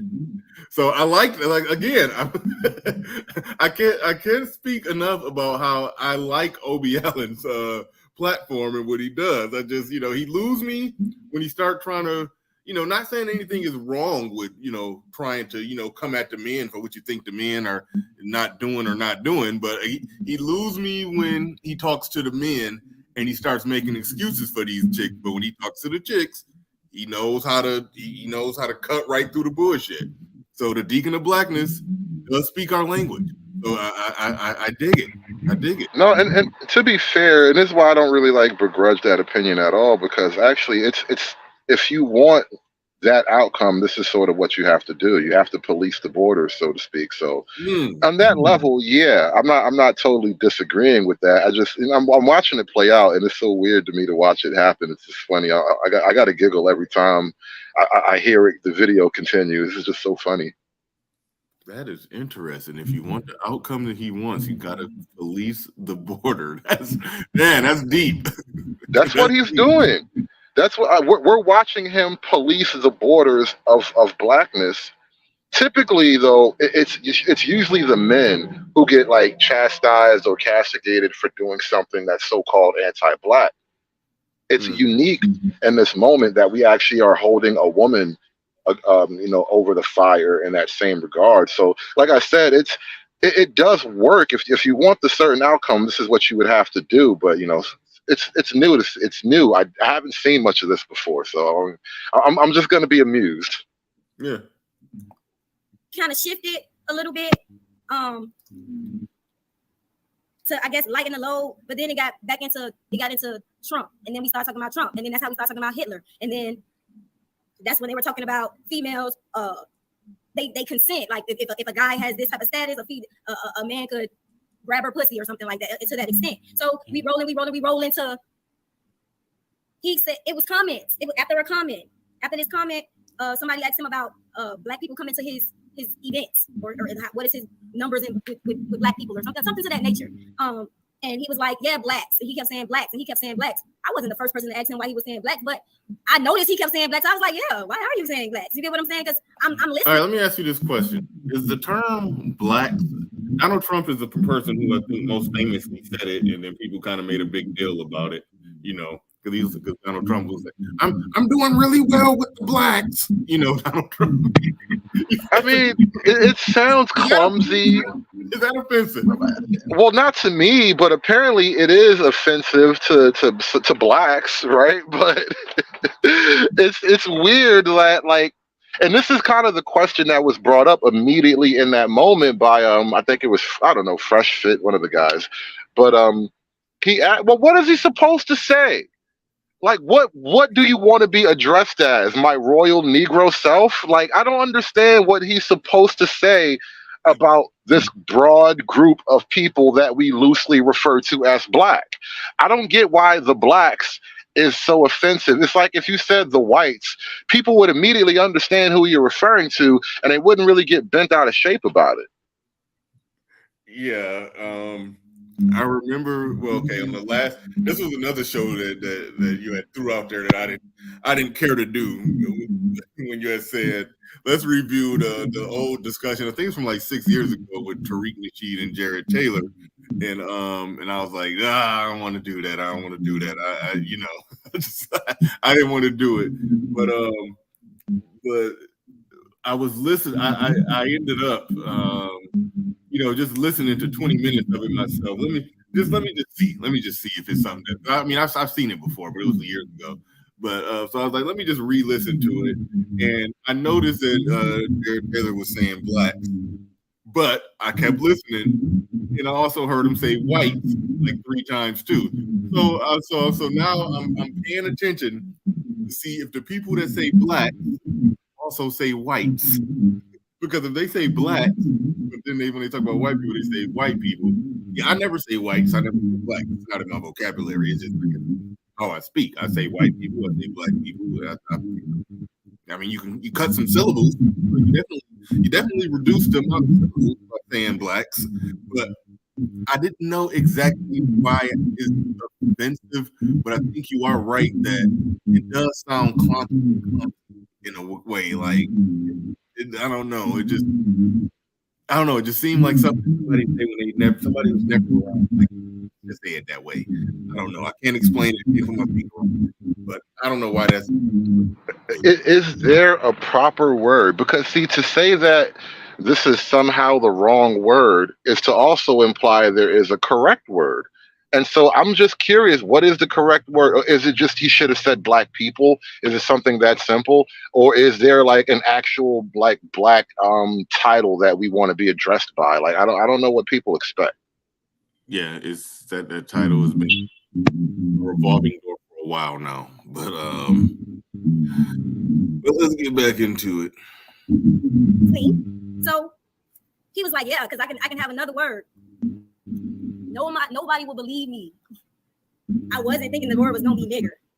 Because I don't know to the extent of how far he could go. I don't know. I never watched none of his videos. Until after the whole photo thing. So it's just like, yeah, my bad, but he didn't give me white supremacists, because I feel like if you a strong white power, you ain't even sitting in the room with black people. And if you are, you disrespecting them from the gate. But that's my perception. You get what I'm saying? I'm not privy to this new stuff because I'm not socially politically aware. And I should be. That's on me. But like I said, that's another thing for another time. But and then we got into the N word, and then my allergic reaction was pussy ass cracker, because that's what you say. That's what you do. You jump up and you slap the shit out of this cracker. But You said her. I gotta rewind that. politically aware, and I should be. That's on me. But like I said, that's another thing for another time. But and then we got into the N word, and then my allergic reaction was pussy ass cracker, because that's what you say. That's what you do. You jump up and you slap the shit out of this cracker. But at the same time, I can't jump up and I can't. I thought when she said her allergic reaction, I think she was trying to say her natural reaction was to say pussy ass cracker. It's like that's fucking funny.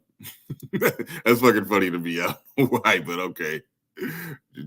She said her natural reaction: jump up, slap the shit out of this cracker. All right, let's go. and stop the shit out of this cracker. I can use my words, but I don't even fucking have words. So now I got to play it off like what do you do when you're in that position? People could say whatever they want to say, but we were definitely, what people said, railroaded and caught off guard, because that's how I feel. At the end of the day, smoke when the smoke clears at the table.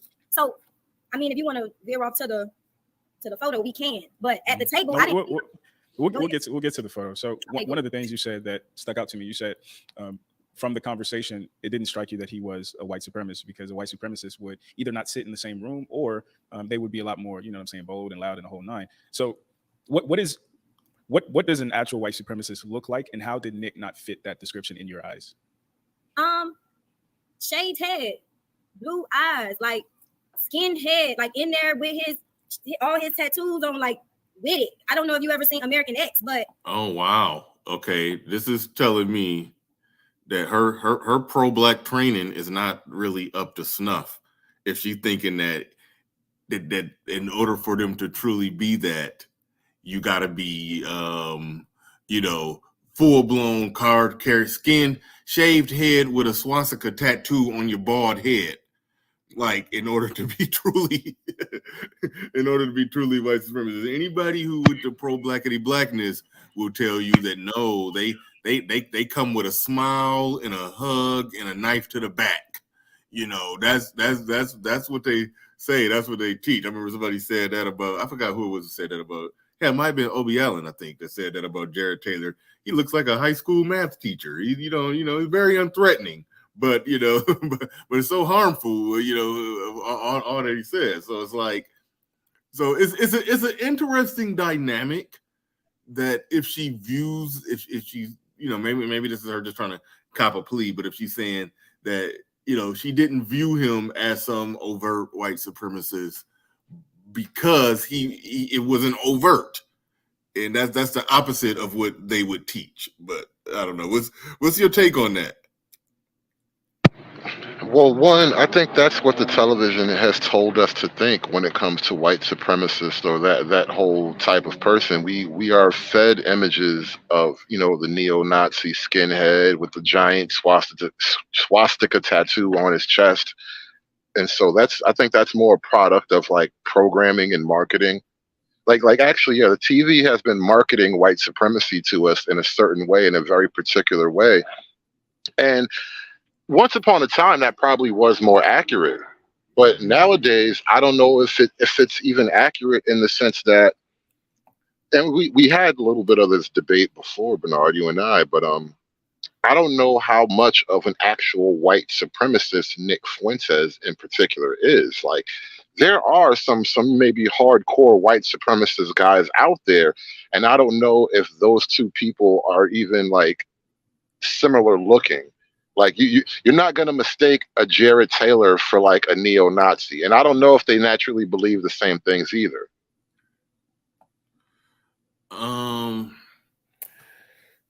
Yeah, so when I went and rewatched some of Jared Taylor and Tariq Nasheed's discussion, one of the first things that he said, one of the first things that Jared Taylor said is that, you know, he doesn't use the term white supremacist to describe himself because, you know, it's basically a pejorative, you know. So it's like I understand their need to separate themselves from, you know, terms that sort of, you know, denigrate their position, or basically it announces their position as something that automatically has to be dismissed out of hand. So in a calculated way, I think they do separate themselves from that. I understand the argument that and he made this point when he was talking to Tariq Nasheed, that I have no desire to rule over people. I don't want to rule over anybody or reign supreme over anybody. I just want to separate. You know, taken 100% at its word, then yes, then you would, you know, a white separatist or advocate for whiteness is what he would essentially be. Like that's literally what it would be. But I got to thinking, like, how would that work if it played out in real time? Let's just say there was some separation, okay? There was some separation. They gave, you know, a large portion of the South to black people, and then white people had the rest of it. And just like that meme where some white girl with a confused face is looking at a globe saying, "Where's African America?" Okay, that would be it. We would have African America, you know, and we grow it and we build it, and then I guess white America. It would be, you know, and I guess the West Coast and the Midwest or whatever. Okay, how to in the event that that let's just say this African America started, you know, truly, you know, gaining more power, you know, by power, because, you know, it would be basically a separate country damn near.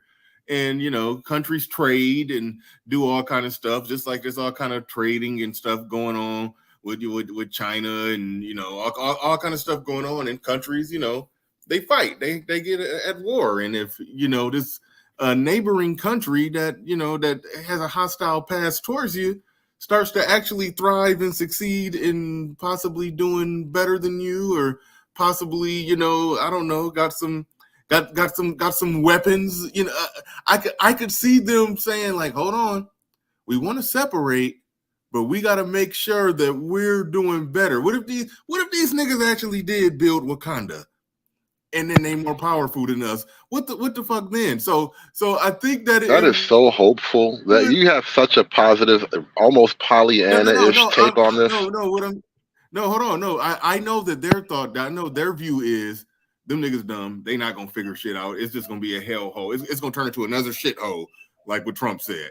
But so I know in their heart of hearts, they're probably thinking, we're gonna separate from them and then they're gonna build another shithole. But in the event that it starts thriving, I think that somebody like Jared Taylor or Nick Fuentes would have a mindset of, hey, we got to keep this at bay. We got to have this underneath. We can't let this do better than us. That becomes a threat to us. So I do think that they're. Let me ask you a question. Hold on. Wait. Let me land the plane. I'm doing like a thought experiment here. I do think that on the back end, and I'm not saying this about all white people, I'm saying it about Jared Taylor and Nick Fuentes. I do think on the back end, if they got the separation that they wanted, they will be happy with that separation, provided that we just maintain the shithole. I do think that they would view it as somewhat a threat to them if it became not a shithole that was competitive against them in this global market. And then, just like countries go to war, and, if countries go to war and these countries are divided by race, I can see those wars getting a little more genocidal. So it's like, let's have a peaceful separation on the front end, but stay in your shithole. Otherwise, it could be some genocide on the back end. So, I bet that's how Jared Taylor and Nick Fuentes think. Let's try to make it peaceful, so it don't have to get so don't nobody have to get fucked up. I think that's how they think. Well, think about it like this, right? As a homeowner, I don't know if you are. I'm just sort of framing it this way, but as a home, okay, so even better. As a homeowner, does it actually benefit you as a homeowner to not only essentially buy or build a new home for some people to live next door to you, but then to overtly go out of your way to make the home that you gave these people living next door to you so messed up, you give them so many problems that they can't thrive in the house next to you? Do you know what it's like living next to the house full of people who can't get it together? Would you like to be the homeowner living next to the house full of people who can't get it together? So on those grounds, I think you're making a lot of presumptions that aren't necessarily like logical or likely. And then also let's get into some real politics, right?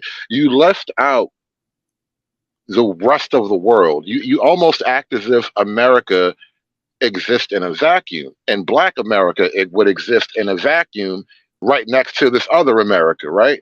But the reality is that Black America, if it doesn't become overt, happy, peaceful allies with America, which is the natural thing. Like, imagine giving land, imagine giving all of the South, like whatever the 8 or 6 or whatever states that we call the South, imagine giving that territory away to a hostile force, knowing that you're just inviting another large Chinese, probably superpower, to come in and have an antagonistic relationship with you through this hostile force that you just gave away. Like, it's such a silly concept on its face. Either you're going to be American allies or you're going to get dominated by one of America's enemies. And why would America allow that?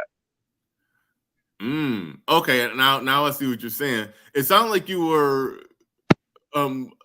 agreeing when you weren't agreeing with me, but they would be trying to separate from, I think, a hostile group, like black people who want I think most Black people want reparations and separation. I think most Black people want that. So if some type of reparation and separation was granted, and basically a country and some, portion of the South, if not the whole South, was given to Black people. I do believe that that during that whole process, the America that I wanted to say white America, but America would have to look at that almost as a hostile neighboring group to some degree. Well, if you're gonna go off from, and you're kind of almost right by saying that it's like creating an enemy right on your That's what I'm front getting at. step. That's So what I'm getting at. my point is that the day after that new Black America gets created, it's gonna get flooded with Chinese dollars and manpower. I promise you. Okay. So now we back at this. The separation has been created. This neighboring group to America called Black America exists, and now China wants to do business with Black America, and America will say no. No, y'all can't do business with them. Oh, I thought we separated. So you're trying to micromanage us. So you're still trying to stop us. We're gonna benefit from this deal with China. You still trying to oppress us even after you're separated from us. That's how it's gonna play out. and then here's the kicker, though. Here's the kicker. China is essentially recolonized. Well, isn't the right word, but Africa is being colonized all over again by China at this point. And the reason why I lay this out as like a threat as opposed to a good business deal is it's going to be exactly that type of arrangement where you're basically going to buy yourself into debt slavery with China, and they're going to own all of your Black ports and your Black major industries, and anything that's of significance will have Chinese management towards the upper to mid level. You know what? If I was to have a conversation like that's really the conversation that I would want to have with one of them. How does this separation work in real time?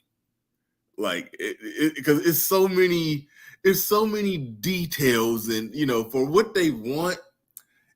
It could turn into as logistically kind of out there to the point, where, like when Black people talk about reparations and everything, and it's a logistical nightmare just trying to figure it out. I think it would be some some logistical things that would just seem odd. And also there's another thing, another thing, like they can't just separate.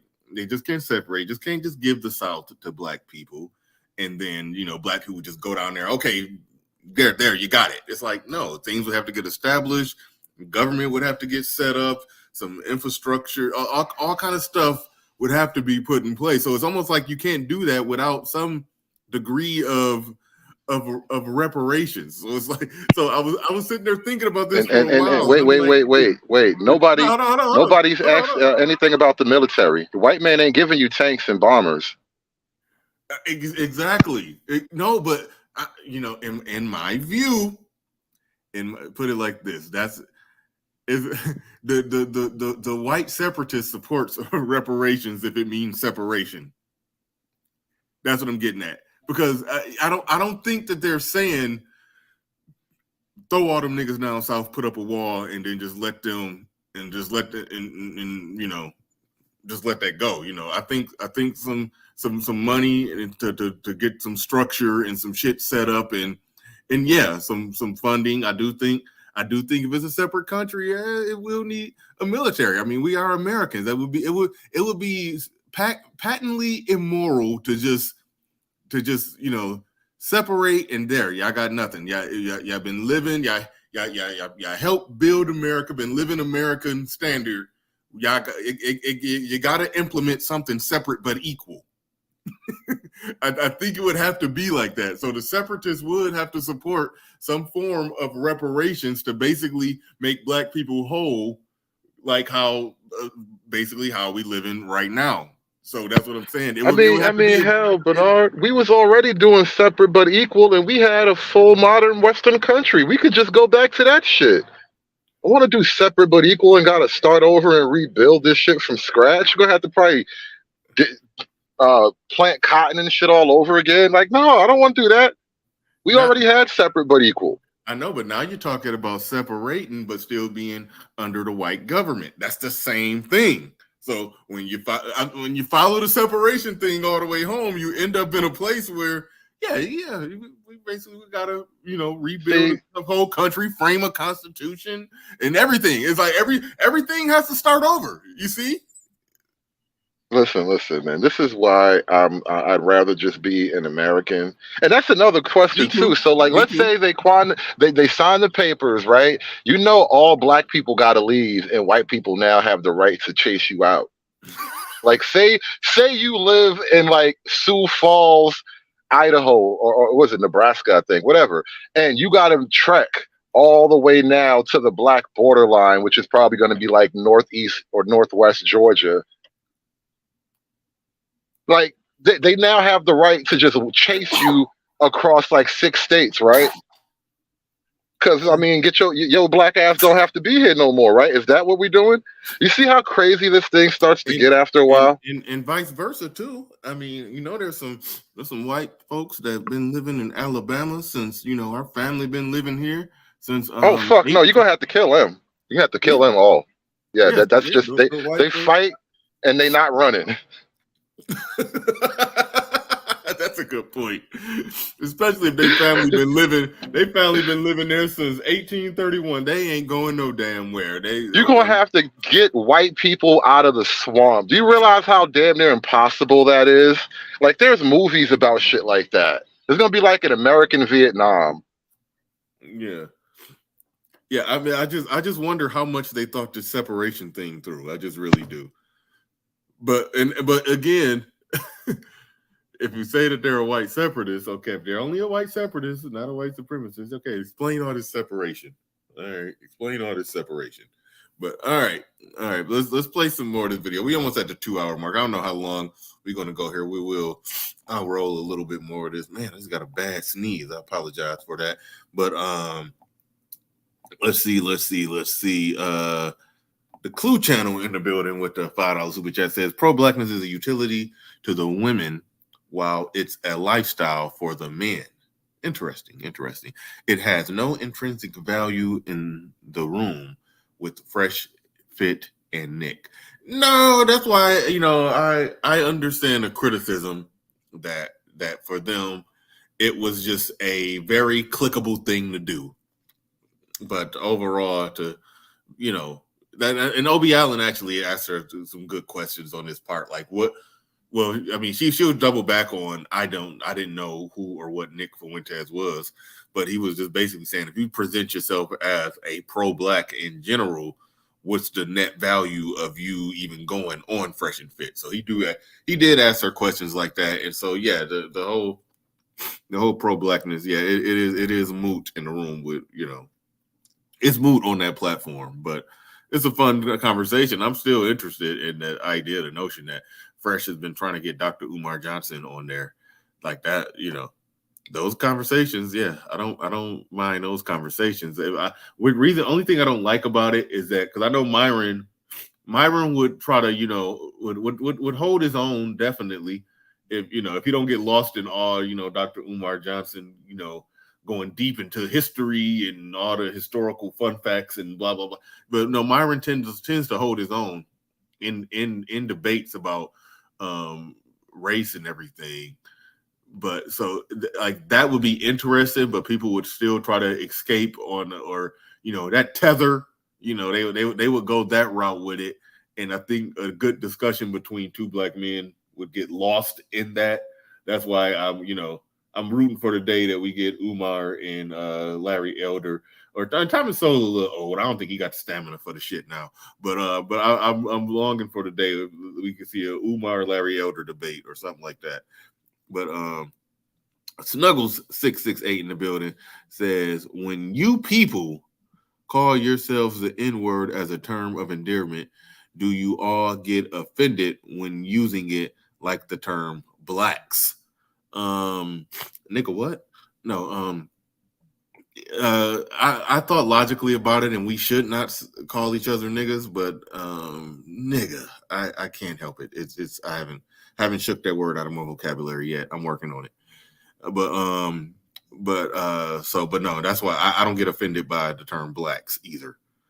I was just trying to I was trying to see what Hood Conservative thoughts, if he had something very, thought provoking to say about that. It sounds weird when somebody says blacks, but I've been on the clock listening to see if the people that say blacks also say whites. But at the end of the day, I'm not tripping on either one. But some people do think it shouldn't be said that way.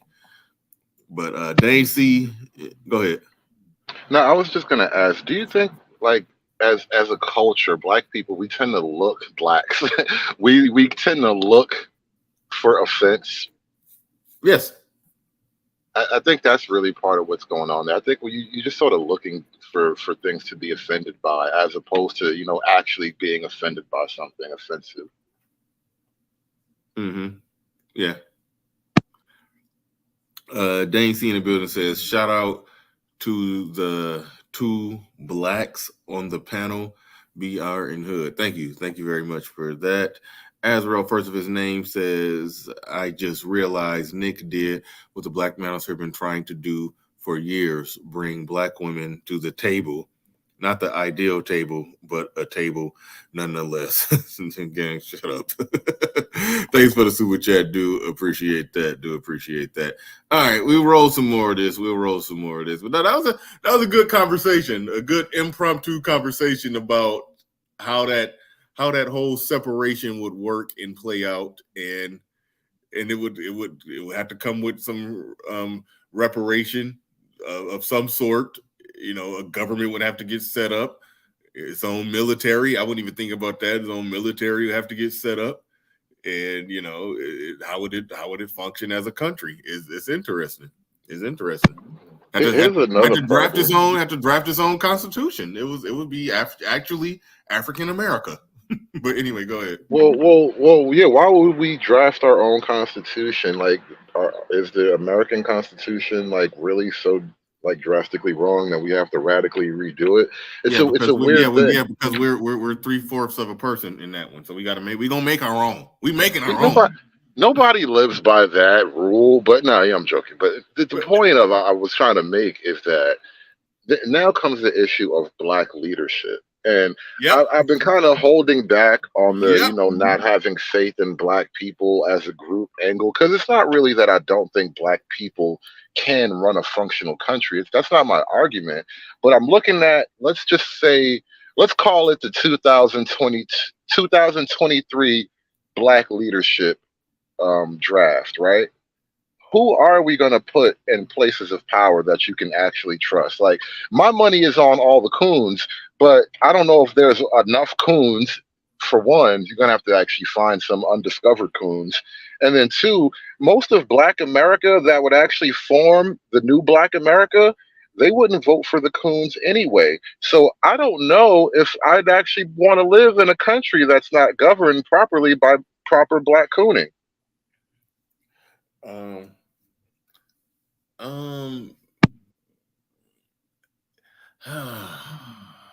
I see the black voting population in this newfounded African America having a high propensity of voting some of the most corrupt, sly, slick talking Negroes into power.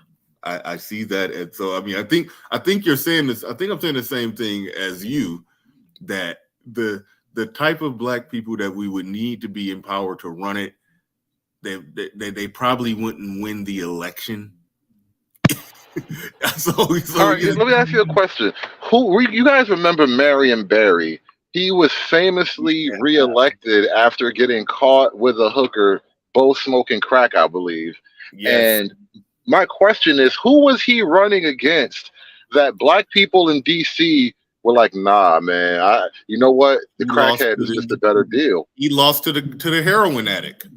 I'm just No. I'm just Oh, it would have to be that for me to accept it as a logical. Like, all right, man, it's like a giant dildo and a giant douche and a turd sandwich, like on South Park. yeah. And it's like, bro, come on, who was the other guy that was so bad that the guy that got caught smoking crack with his hooker gets another go? Like, you know what? I still trust him. Yeah. Yeah. All right, let's roll some more. That's what I see as white supremacy when I saw that movie, because it's loud, it's bold, it's out there. However, that's not Nick. You get what I'm saying? So, not playing chess. In there playing. She got seduced by the devil. He didn't come in the way that you thought he would. They talk about that in church. That's somewhere in there.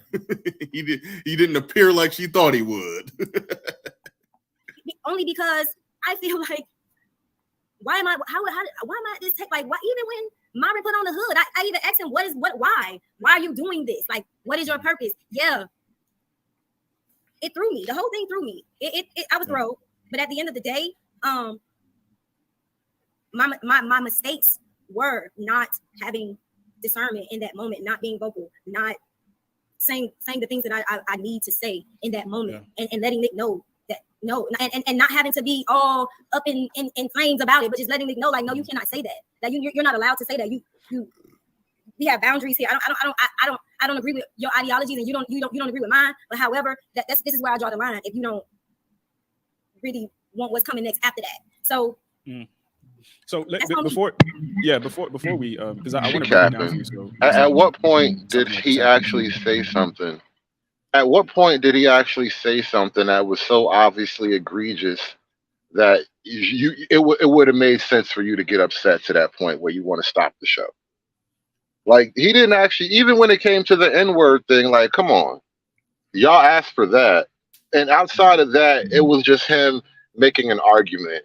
Whether or not you agree with the nature or the substance of the argument is a different question, but the idea that he was being either personally disrespectful or like racially attacking Black people, like intentionally, I want somebody to show me that part of the show. The part where he was racially attacking Black people? Yes.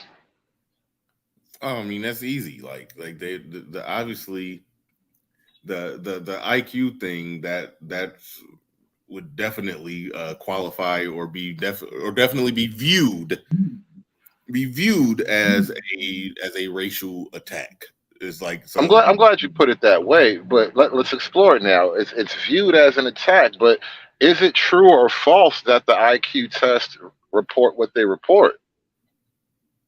They report what they report, but most people would challenge the why.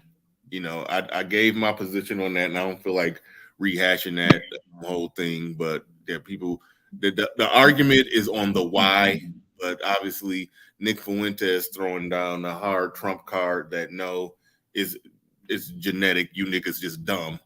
That qualifies as the racial attack.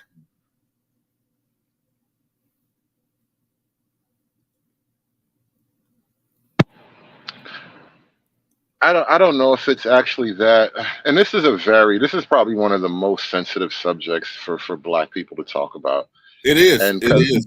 And I take no joint in that in having a conversation about that, because like I've went down those rabbit holes, and you know there's some wiggle room. There's wiggle room for debate.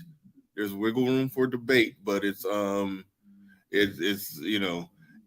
What I recommend, I don't even necessarily recommend people to do that, but if you do want to look into that, don't find one of the card carrying white supremacists talking about it, because they love the data and the results of IQ tests. Find somebody who does not have that racial dog in the fight, just talking about IQ and explaining it, and it'll give you understanding of it in a non-biased way. And even then, you may not like everything that you're going to hear down there, but at least you're not, hearing it from somebody who who clearly has, an agenda that Black people, are not friendly. Try to find a non-agenda person talking about it, and you're still not going to like everything that you hear. It's like it is the most sensitive subject, or even the most black-pilled Black person that I've seen. Some of the most black-pilled Black people, hesitate and tiptoe on that one. Like it is like, so that's that. Well, the reason I even mention that is, and if that was the most egregious thing, I think the bar is still really low, because that is something like you just kind of mentioned. It's something that's actually, it's technically a part of like university level discussions or whatever, but it's not something that's brought up necessarily just to make a disparaging point. It's brought up to explain a reality, and this is why I kind of mention that particularly. I'm like, no, there may be uncomfortable truths that underlie our reality, but if we're afraid to talk about them, then we'll never talk about them. Right. That is true, and I like the conversation being had. I wish more Black people had the courage to talk about that amongst Black people. I wish that was the case, but it's only talked about in Black people defending against what a card carrying racist white person said, because nobody else wants to talk about it. Because one, they don't want to be viewed as racist, and then that's why most white people don't want to talk about it. Like, I mean, you can look up some videos of Jordan Peterson talking about IQ. You don't mention race. Like there's a lot of psychologists that got a lot of things to say about IQ. They're not going to mention race while doing it. And look, white people aren't even the highest IQ group technically, so like it's not even the same kind of conversation once you take Black out of it. It's not like they're the smartest people on the whole like scale of IQ. Yeah. But Black people get some type of, discomfort around it for some reason. Yeah. All right. Be more prepared. But whether from your perspective or from other women's perspective, what is the goal of appearing on a channel like Fresh and Fit? Like what do you look to get out of it by appearing on their channel?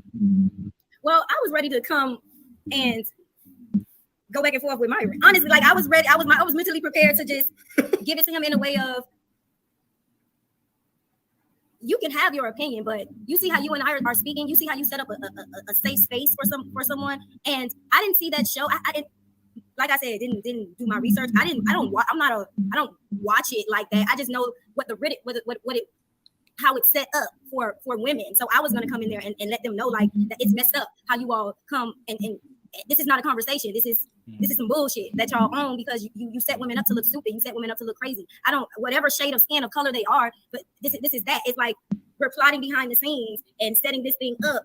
That's weird to me. But let me ask you this though. Translation: I came there to argue with a Black man. Don't put a white man, don't put a white supremacist down there in front of me. I had smoke for a nigga when I walked in that door. That is funny. Wasn't ready for the final master. The final boss. Yeah. I ain't even made it through all the preliminary stages. Y'all just gonna put me up against the final boss. I think some people's hesitation with hearing that is the fact that you had been on there 3 times, right? Yeah. And they're going to have the question of, well, if you've been on there more than once, you have an idea of what it is that they do, right? They're not interested in Blackness. They're not interested in progress. Myron's mind is not going to be changed. So either there's a sense of like you enjoy the back and forth, the sport of arguing, or there is something else that you're looking to get from either the exposure or the leveraging the connects or the contacts that you make. So like, what was the thing that kept you coming past just maybe today I'll get Myron? I think he nailed it when he said the sport of arguing. I mean, the exposure of being on a show that big, yeah, that matters too. But yeah, she basically admitted that she came for the sport of arguing, going back and forth, talking shit back and forth with Myron about the stuff that he say about women. That's what she wanted to go and do. That's why she been there 3 times. She was ready to give it one last go and pop her shit off against Myron. That's what it was. So this is my thing about it, and this is more of a criticism to Obi, I guess. I think you care too much about what she thinks. Like you are probing the shit out of her mind right now, bro. Like, stop. She's just a girl, bro. Chill. Yeah. Yeah, but that's his thing. That's his thing. I give him that though. I understand. I don't got no criticism for that. That's his thing. I mean, I hear where you're coming from, and I like the back and forth discussion. I like the debate, but if you're expecting too much from the individual that you're talking to, more than is discussion for the audience that illuminates some things, once you go beyond that and you really like have high expectations on the person that you're to really have an understanding, think what they're going to think. The idea is to put the information out there and then people draw their own conclusion and part with the information they wish to do with it. That's more those are better expectations, or those are more tempered expectations into a conversation like that versus really truly like you're doing a live therapy for somebody. It's like that's not my thing, but I understand that does sort of kind of turn into his thing. But my main thing with him is if they say something that don't make sense, do he call them on it? And typically this part of it, I'm watching part of it that I hadn't really seen. It's like he letting her talk, but I mean, this part's towards part he did basically pick apart a bunch of bullshit, which but it is what it is on the talk situation. All right. Well, like I said, for what I do, for what I want to do as an artist, I have to put myself out there, and I didn't put myself out there at this point in time on a platform that I haven't even watched in a year. So I didn't even know that Myron was going to even come out with a sheet. Like I wasn't ready for him to be racist. You get what I'm saying? Like I wasn't prepared for those things. I was prepared for him to try to shut me down with the things that he wrote in his book about how women deserve less. Like you get what I'm saying? Like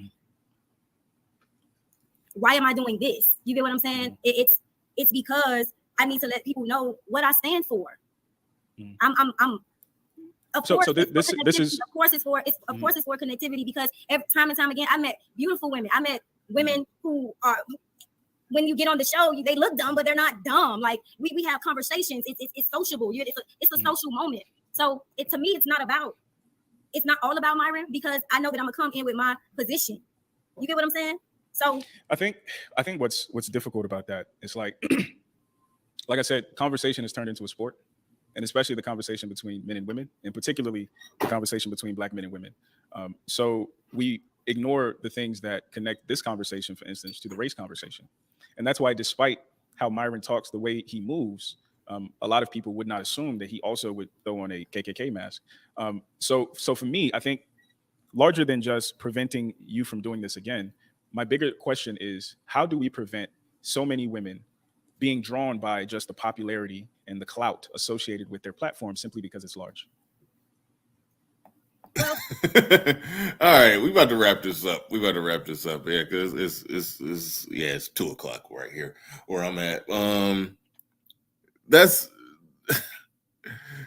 the last question that he rounded out that on is, how do we prevent other women from going on that platform as popular as it is?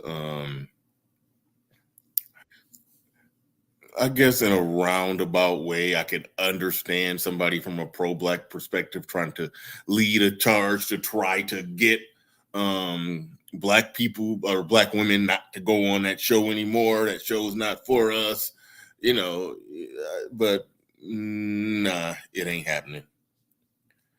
It ain't happening. All right, yep, Marty, I see that. All right, cool. Will do.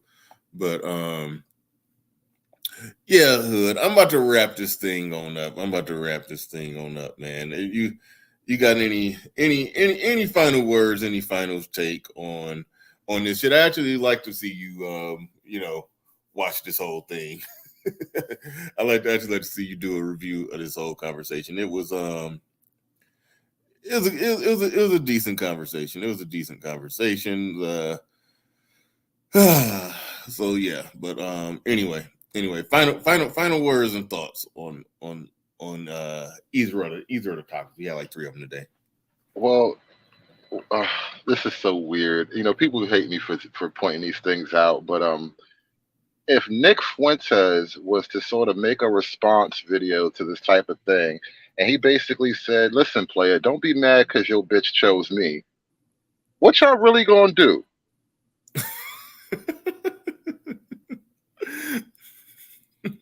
I'm dead fucking serious though. Like, what are you really going to do? Look, man, your bitch chose me. Now, if you want to get into some gangster shit, like that's really what's going on here, man. And I don't like the soft pimping that I see going on here. It's a weird thing. It's like you're trying to get her back into the flock. Man, listen, the whole chose, bro. What are you gonna do? The whole chose. Nah, she's still pro-black. She just dabbled a little bit, man. She's still on the team. You can't. No, he ain't loser. He just got to get her back in line. Nah, she ain't choosing up that hard. He still got her. But you crazy. That's really how I feel about this whole thing. Cause it's like this is the conversation after she chose the other player. And now you having the podcast because it's 2023 and Pimps have podcasts, and so it's like, so in their mind, as you were making the decision between me and this white pimp, why did you choose the white pimp? And she's like, I just really didn't expect that I would actually have to choose between you and the new daddy.